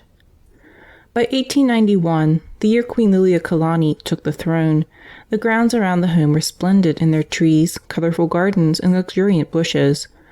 Many of the girls and women who had been apathetic about the project when it was started now were in it heart and soul. Sometimes smaller or more handicapped girls were ruled out by larger, abler ones. "She steps on more plants than she grows, Mother," one older girl said angrily as the little one wept a protest. "But she doesn't mean to," Mother argued. She was always on the side of the helpless. "Can you explain that to the flower, Mother?" The girl seemed serious, not saucy, as she asked. Mother's eyes lighted with laughter, and her engaging smile pulled at the corners of her mouth. "No, I'm afraid I can't." She paused for a moment. "Oh, I have a fine idea." The small girl shut off her sobs to listen. "When Sister is busy in the kitchen, if she looks out the window, she doesn't see a single flower. Imagine, no flowers at all." For a moment she was afraid that her talents as a dramatic actress might have been too great, for it looked as if the very little girl was going to dissolve into tears again at the thought of Sister with no garden to look at. So Mother hurried along. "Wouldn't it be nice to make a garden there?" she asked. "Could I do it?" "Yes, you and your friends can have that for your special garden," Mother assured the child. "I have some seeds a friend sent me. I don't know what the flowers are like. You and your friends can make a nice surprise for us all." The older girl, satisfied now that her work would not be interfered with, smiled and offered assistance. "Some of us big ones will dig it up for you if you need help," she said. No, this is our garden. Mother said so. The little one now had much of the protective attitude that had upset her in the other. We'll do it all ourselves. Belatedly, she remembered some of what she had been taught. Thank you, she called as she ran off to collect her friends. The gardens were at their loveliest one day when one of the superintendents approached Mother Marianne. With no preamble, he stated the reason for his visit. In April, he said, there will be an inspection of superintendents' houses. A prize is to be given for the most beautifully kept grounds. I want that prize. Mother waited with some curiosity for him to continue. When he did not, she suggested, You would like a few of my plants? Why, yes, he said, as if the question hardly needed asking. I'll send men for them. The visitors will wonder how I ever got such a fine garden so fast. Smiling happily, he turned and left. I wonder if he realized that most of the loveliest trees and shrubs and flowers were sent to me by my friends. Sister Leopoldina was angry. That kind of man wouldn't care, she sputtered. The effrontery of him, coming for our plantings so he can win a prize. Well, I told him he might take some. We do have a great many, sister. I'm sure we can spare a few. The two nuns went off to the tasks awaiting them. They were both busy and completely unaware of what was going on in their yard. Then suddenly Sister came flying into Mother's office. Mother, there are several wagons going down the road, and they are taking the whole yard with them. The whole yard? What do you mean, Sister? Well, most of it. Just look. Mother went to the veranda. The place looked as if a new and more vigorous devil storm had been through it. Flowers, the finest shrubs, most of the small trees, and even a few of the larger ones, all had been taken up and carted away. It was desolate again. Hours of work, expense to your friends, loving care from the girls. Sister Leopoldina couldn't frame sentences that would express her feelings. I'm sorry for the girls' sakes, Mother agreed, but we can make it lovely again. Things grow fast, you know, here in the tropics. Sister might have protested further, but Mother raised a gentle, silencing hand. We must find excuses for ignorance, she said. It was after supper when the telephone rang. Sister Leopoldina answered. It was the superintendent. Sister, he said in his pompous, dictatorial manner, will you tell Mother, please, that she didn't send any alligator pear trees? And you want some? With a mighty effort of the will, Sister kept her voice courteous. Some, Sister, some. I want them all. A slow flush crept up Sister's cheeks. Her eyes glittered. You'll get none, she said, and slammed down the telephone. Having done it, she shuddered. The day had been full of exasperations. She just couldn't take a reprimand from Mother on top of everything else. Yet she knew that her self-discipline had slipped badly and that she had been uncivil. Slowly she turned to Mother, ready for her scolding. Mother's hands half covered her face, and she was shaking. For a moment, Sister's heart stopped. Had she upset Mother so badly? Then the merry eyes were uncovered, and she saw Mother's face. The shaking was from laughter. Sister, she chuckled, how did you dare to speak so? The insolence of the man overcame me. Sister was half laughing, half angry. It's not bad enough that he has destroyed the lovely garden, but now he impudently demanded all the alligator pear trees. All, Mother. Mother shook her head sadly. It is strange how thoughtless some people are, was all she said. Once again Sister marveled. Threats on her life, raids on her property, Mother took everything in her stride. The flame of love was constant in her heart, and nothing would make it waver, much less put it out. The uneasy situation in Honolulu would have discouraged a lesser soul. There, Queen Liliuokalani became more and more difficult to deal with. She would make promises and break them, would make deals with private persons in the name of the government. She largely ignored the legislatures. At last it was plain that heavy American investments in the islands were in danger. After some negotiations, in 1894, the islands were declared a republic, and Sanford Dole was elected the first president. While this was going on, Mother Marianne received first more, then less help, assistance going up and down with the rise and fall of political groups. People interested in politics in Honolulu could not be expected to expend much thought on the lepers of Molokai. To give them credit, the government intended to be kind. But so little was known of the disease, so little understood about its control and treatment. Sometimes, too, the weather played an unpleasant part in Mother's problems. There was, for instance, the time when storms prevented the supply ship from putting in at Kalaupapa. The staple food in the Hawaiians' diet is poi, made from the pounded root of the taro plant. Without poi, no matter how much else is offered, they do not feel they have had a meal. Molokai did not raise enough taro for its needs, so the ship from Honolulu brought it in. But the ship could not put in to unload. The first night there was enough to feed all the people, but when the second day a storm followed, the people became hungry. "We have no food," they complained to Mother. "But the sisters have prepared a good meal for you," she protested. There was a moment of silence. "We have no poi. We have no food." Mother had the feeling that when they got hungry enough, they would eat the good meals offered them. But she did not know her people. If they had poi, they had a meal. No poi, no meal. The storm continued for a third day, and Mother began to worry. A prolonged fast would be dangerous for her patients. Yet there seemed no way to break it. Fortunately, before things grew really serious, the wind died down. "Now we can eat." Those who lived in little houses of their own hurried to draw rations of poi. The girls in the hospital could hardly wait until supper time. Mother watched them with amused exasperation. Tradition certainly died hard in these people whom she loved so much. She must work out some way of providing against a repetition of this near disaster.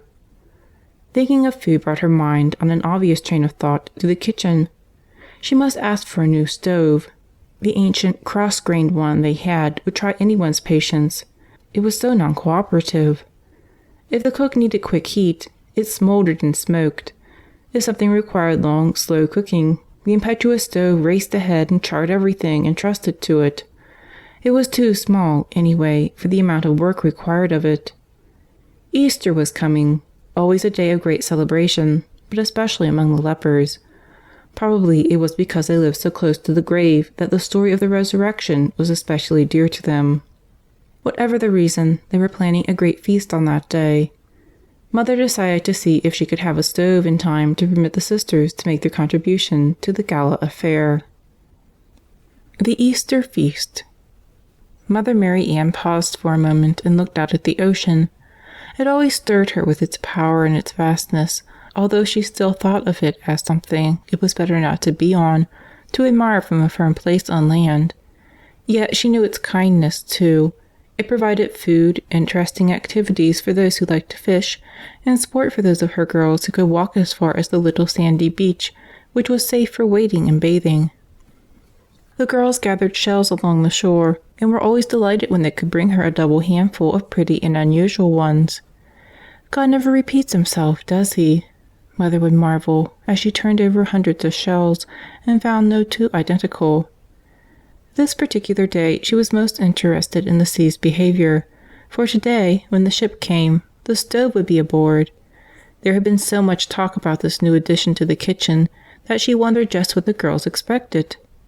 She had already been called on to rule in disputes. "It will so cook by itself." "It will not. How can it?" "I don't know, but I heard Sister say that her work would be over when the stove came." "Sister didn't mean that." "Of course she did. Sister doesn't say what she doesn't mean. It will so cook by itself. Won't it, Mother?" Mother Marianne certainly didn't want to discredit Sister, yet Hawaiian children were all too ready to believe in magic and ghosts and such. She spoke with care. "You understand that Sister will still have to make the fire and watch it, to prepare the food and put it on, or in, the stove, but this one will burn more evenly." She then gave a simple explanation of drafts and dampers and combustion.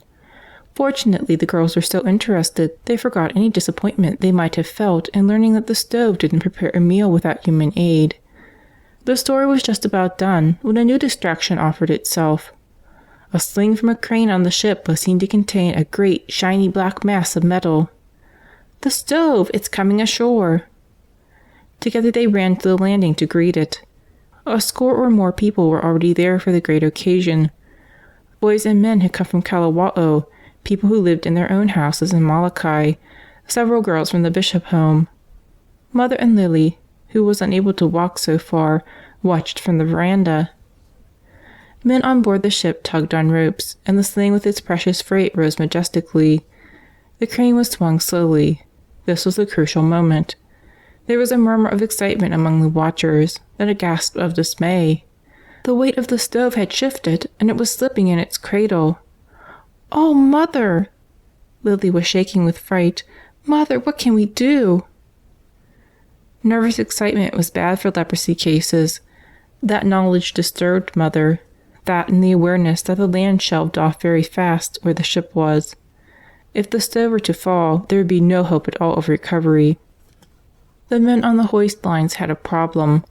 If they were to reverse the motion of the hoist and try to bring the stove back to the ship, that change might be enough to topple it out. Yet, at the moment, it didn't look as if it would ride the rest of the way. "Mother, I'm going to say a prayer," said Lily.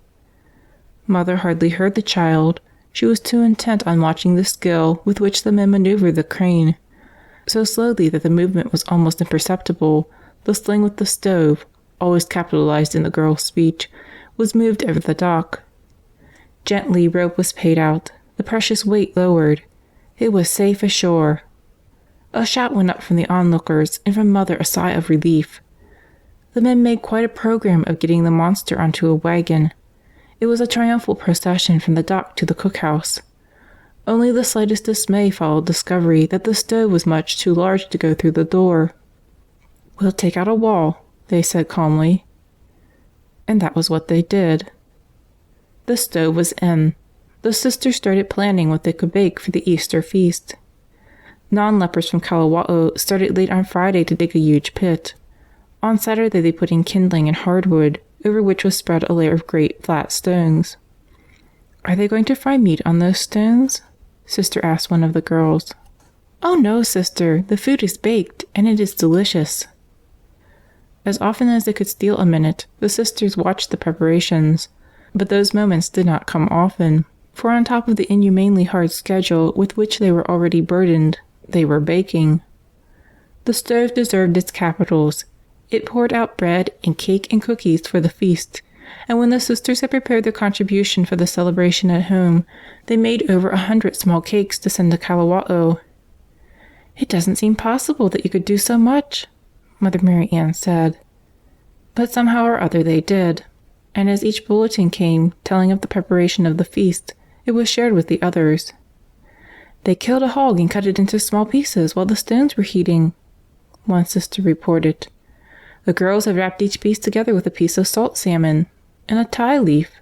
"What comes next?" asked Mother. As soon as the flames of the wood under the stones died down, they laid the little bundles of meat on the hot stones. The stones glowed almost like the embers beneath them when the fish and pork packages were placed and surrounded by large sweet potatoes. Then long banana leaves covered them. Wet bags to make even more steam topped the leaves, and a clay covering over all sealed the heat inside. "Now it must cook for 6 or 7 hours," explained the tall Polynesian who directed the affair. But hardly had the men completed tucking in the food than suddenly, as happens in the tropics, the rain came. Moment by moment it increased. Cold, slashing rain came down, a watery curtain that penetrated the clay and cooled the food in the pit. The storm stopped as suddenly as it started, and the men opened the pit at one end. The food was not cooking, and the rain was beginning again. Determinedly, the men ran to a small clump of trees and chopped away long, straight poles. These they used for the framework of a hastily built shelter over the pit. With the rain pouring down again, they opened the pit and started patiently reconstructing the entire affair. The food now would cook all night. The sisters, as excited as anyone else by now, woke quickly when there was a pounding on the convent door at 4 the next morning. They dressed quickly and hurried off to Mass. Mother Marianne couldn't find it in her heart to protest when some of the girls seemed distracted at intervals during the service. Devout, they were happy because Christ had left his tomb, but they were human too, and a feast was waiting for their coming. The whole congregation, sisters and girls, moved from the church to the spot of the feast. The cakes and cookies, the nuns' contribution, were owed and awed about before the girls seated themselves in a circle on the ground. Their eyes were wide and their laughter gay as they waited to be served. "It is wonderful their capacity for enjoyment," said Mother Marianne as the sisters walked back to the convent. "I doubt that I would have their courage in their circumstances." It never occurred to her that she, voluntarily, was living in the same surroundings, seeing the same dreadful sights, and facing problems the patients would never know. True, she did not share their fatal disease, but she was beginning to feel the onset of an equally unconquerable ailment — old age. Breathing was hard for her at times, and a bad cough racked her, but she had too many duties to have time for attention to herself. After the nuns breakfasted, those who were not going to attend patients began decorating the dining room. The stove was being called on again. Cakes and cookies had gone from it for the new meal. For the festive supper it must work again. It was Easter. The Lord had risen. Celebration must be joyous indeed. In 1898, Hawaii became part of the United States, and in 1900 was formally organized as a territory.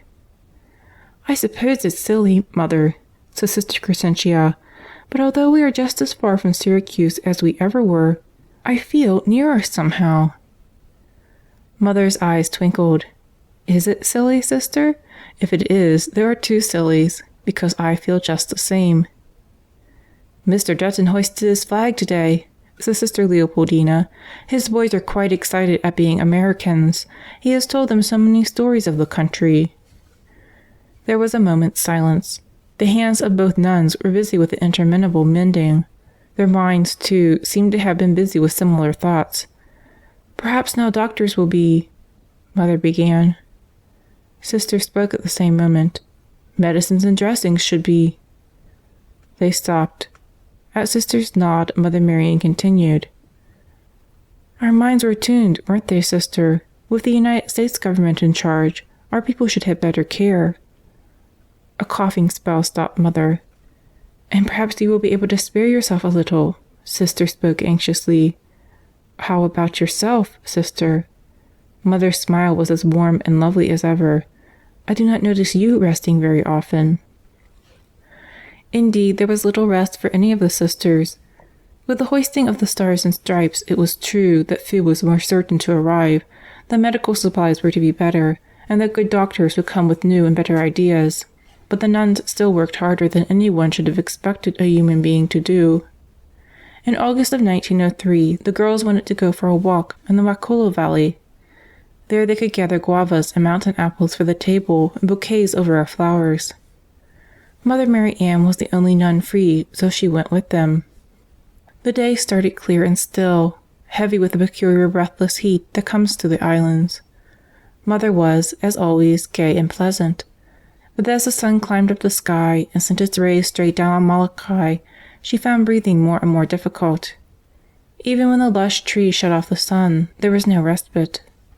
Mother Marianne sat on a fallen tree and let the girls roam the woods, staying within sound of her voice. When she called them to start home, they would have made their usual protest, but the sight of her pale face and bloodless lips frightened them. They were very quiet on the homeward trek.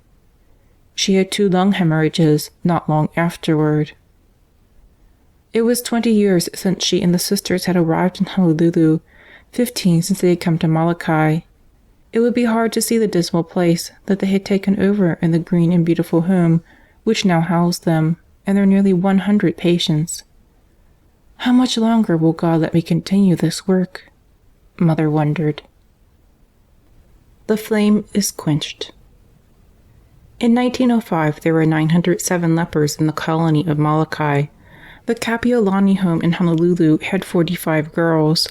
The hospital on Maui was doing its work well, under the care of Sister Magdalena, whose early days in the order had been guided by Mother Marianne. If she had the time and inclination, Mother Marianne could have looked with satisfaction on the pain eased, the lives brightened because of her. If she had been impelled to give credit for the work, she would have given it to her sisters. The thought of the amazing work they had done, not only in caring for souls and bodies, but the heavy manual labor. They had cleaned and scrubbed, they had made gardens and roads, and when the Board of Health had moved too slowly, Sister Benedicta had got some salvage lumber and, with help from 2 of her patients, had herself put up a needed building. "Sister Benedicta must replace me when I am gone," Mother Marianne would say. "She is strong enough for the load." But the nuns did not want to think of Mother leaving them. It was she who had accepted the challenge of the work, she who had led the first group half around the world to work on the island. Every forward step had been taken at her direction. How could they go on without her? Mother's face was wrinkled now, and her step not as light and quick as it once had been. But in her heart the same warm flame of love burned, the same desire to be of service. The sisters tried to make her take things a little easier, to rest for a while each afternoon, for example. She would obediently go for her nap, but hardly would she lie down than a little girl would come to the door. "Where's Mother? I want Mother." "Mother is resting, dear," Sister would say. "What is it you want? Can't I take care of it?" "No, I want Mother." Mother Marianne always said she slept with one ear open, so she would appear on the veranda in answer to the call. "I want to show you the picture I drew," the child might say, or "I have no thread to make lace." The sisters would protest. "Mother, she could have shown me the picture." Mother's lovely smile, which she never lost, would flash. "Ah, but Sister, it was me she wanted to show it to," she would say. There was just no way to see that Mother rested, it seemed. Electric light came to the island, and American efficiency brought modern buildings and better ways, but the basic ingredient in caring for the patients, the most valuable medication, still was love. In 1914 there were reports of trouble in Europe, of war there. To the girls under their care, the nuns taught a prayer for the men in battle. Pictures of the little bohemian village home of her ancestors came to Mother Marianne's mind. She wondered what was happening in the quaint little streets bordered by houses with sharp-pitched roofs. But she could not dwell on far-off lands.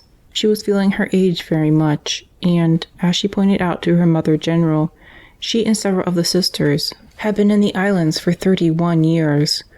On what they had done, what they had seen in those years, she made no comment. In September of 1917, Mother Marianne asked to be relieved of her duties as superior. Sister Benedicta came from the Capellani home to take the charge. Mother was failing rapidly, physically, but she was still able to take some responsibility, to get about a little, though it was hard, and she still kept her ability to see the humorous side of things. Mother was still amazed by the wireless telegraphy. It was possible now to send a message through the air, to ask a question of Honolulu, and get an answer from there in less time than it used to take to write a letter. The world was moving so fast. If only human nature would perfect itself to keep up with the things it invented. The doctor secured a comfortable wheelchair for Mother. It delighted her, but she was diffident about going for rides in it. "You work so hard," she protested when Sister Leopoldina wanted to take her out for the air. "You shouldn't be pushing me about. Go and rest." "But Mother," Sister was disappointed, "I want to take you out." Really? Mother herself was the soul of truth, and she had the childlike simplicity which marks true greatness. She did not argue. Each day she was brought to the dining room for meals. She could go to the chapel, be really a part of the community life which was so dear to her. From the veranda she could see the ocean which had so often frightened and distressed her. It would not bother her again. She could hear the wind in the trees she had planted, giants now, bending protectively over the ground below. The poppies still rose grandly, but their greenness no longer was cut suddenly by a barren thumb of land. Grass and flowers were lush around Kalaupapa. Many of the trees and flowers were the gifts of faraway people. People are kind and good, Mother Marianne thought to herself. One needs only to give them a chance to be generous. When the children saw their beloved mother on the veranda or being wheeled about the yard in her chair, they would run to be near her. A smile from her would make the day bright for them. But as spring ended and summer began, in 1918, they would sometimes draw away frightened, because they saw in her face a fact which she was aware of. Death was not far away, and they feared death. Mother Marianne never tried to keep the girls with her longer than they wanted to stay. She loved them enough to let them go. Even the most disfigured face was beautiful to her, for in each she saw Christ, and her love for him was beyond all measure. If anyone had called her heroic, she would have been either amused or amazed. Christ had paid her the compliment of calling her to serve him. It was little enough to say, "Thank you," by caring for his afflicted ones. Sister Crescentia spent the night with Mother, watching and caring for her. But, of course, the fact that she was night nurse did not mean that she could sleep during the day. Her regular duties awaited her then. "Can't I stay with you a few nights, Mother?" Sister Leopoldina asked. "No, it would make Sister Crescentia unhappy," Mother said gently. "But I'll tell you what you can do." "Oh, what, Mother?" Sister was eager for a chance to be of service. "You can take me for a nice ride on the veranda. I feel the need of fresh air." Breathing was growing constantly more difficult for Mother. Her tortured lungs could not get enough oxygen. They made one trip up and down the 40-foot veranda. Sister turned the chair and was about to start again. "That will do, Sister," Mother said gently. "Take me in now." Sister's heart sank. Mother usually wanted several trips. Could this be the end? But some days later a little novice came to visit. "I'd like to take your picture, Mother," she said. Mother Marianne had always objected to being photographed. Everyone was surprised when this time she agreed. Her chair was wheeled into the yard. There, under one of the trees she had planted more than a quarter of a century ago, her sisters behind her, her little girls grouped around her, Mother was pictured for the last time. She looked at the trees and gardens, the cottages and main buildings. Lessons were being taught, beautiful lace was being made for sale. A full life, within certain limits, was being lived by her charges. "It's a long time since you've been around to see things, Mother," Sister said. "Shall I take you on a little tour?" "Not today, thank you, Sister." Mother's voice was thin. "You better take me in now." "I'd like to see Sister Magdalena," said Mother one day not long after the picture taking. "She is one of my girls, you know." "She wrote not long ago, Mother," Sister reminded her. "I know, but I'd like to talk with her about the school and hospital at Maui." Mother seldom expressed a wish for anything. The sisters knew, too, that Sister Magdalena would be eager to see her and assist in caring for her during her last days. No ship was due to stop at Kalaupapa, however, for some days. "I'll wire to Honolulu," the doctor suggested, "and have the Claudine stop for a passenger at Kanakaki. One of the sisters can board her there and go on to Maui." Kanakaki was the other side of the Pali. The stern 2,500-foot cliff had only one footpath across it, a path made dangerous by falling stones and sudden storms. But it was the route which would lead to gratifying one of Mother Marianne's few desires, so Sister Benedicta set out on the journey. It was a grim, exhausting trip, and once over the Pali, there were still 7 miles to go before she reached the harbor. Since the Claudine was a ship of some size, it could not come into the landing, but stood offshore to await its passenger. Now what? Sister Benedicta wondered.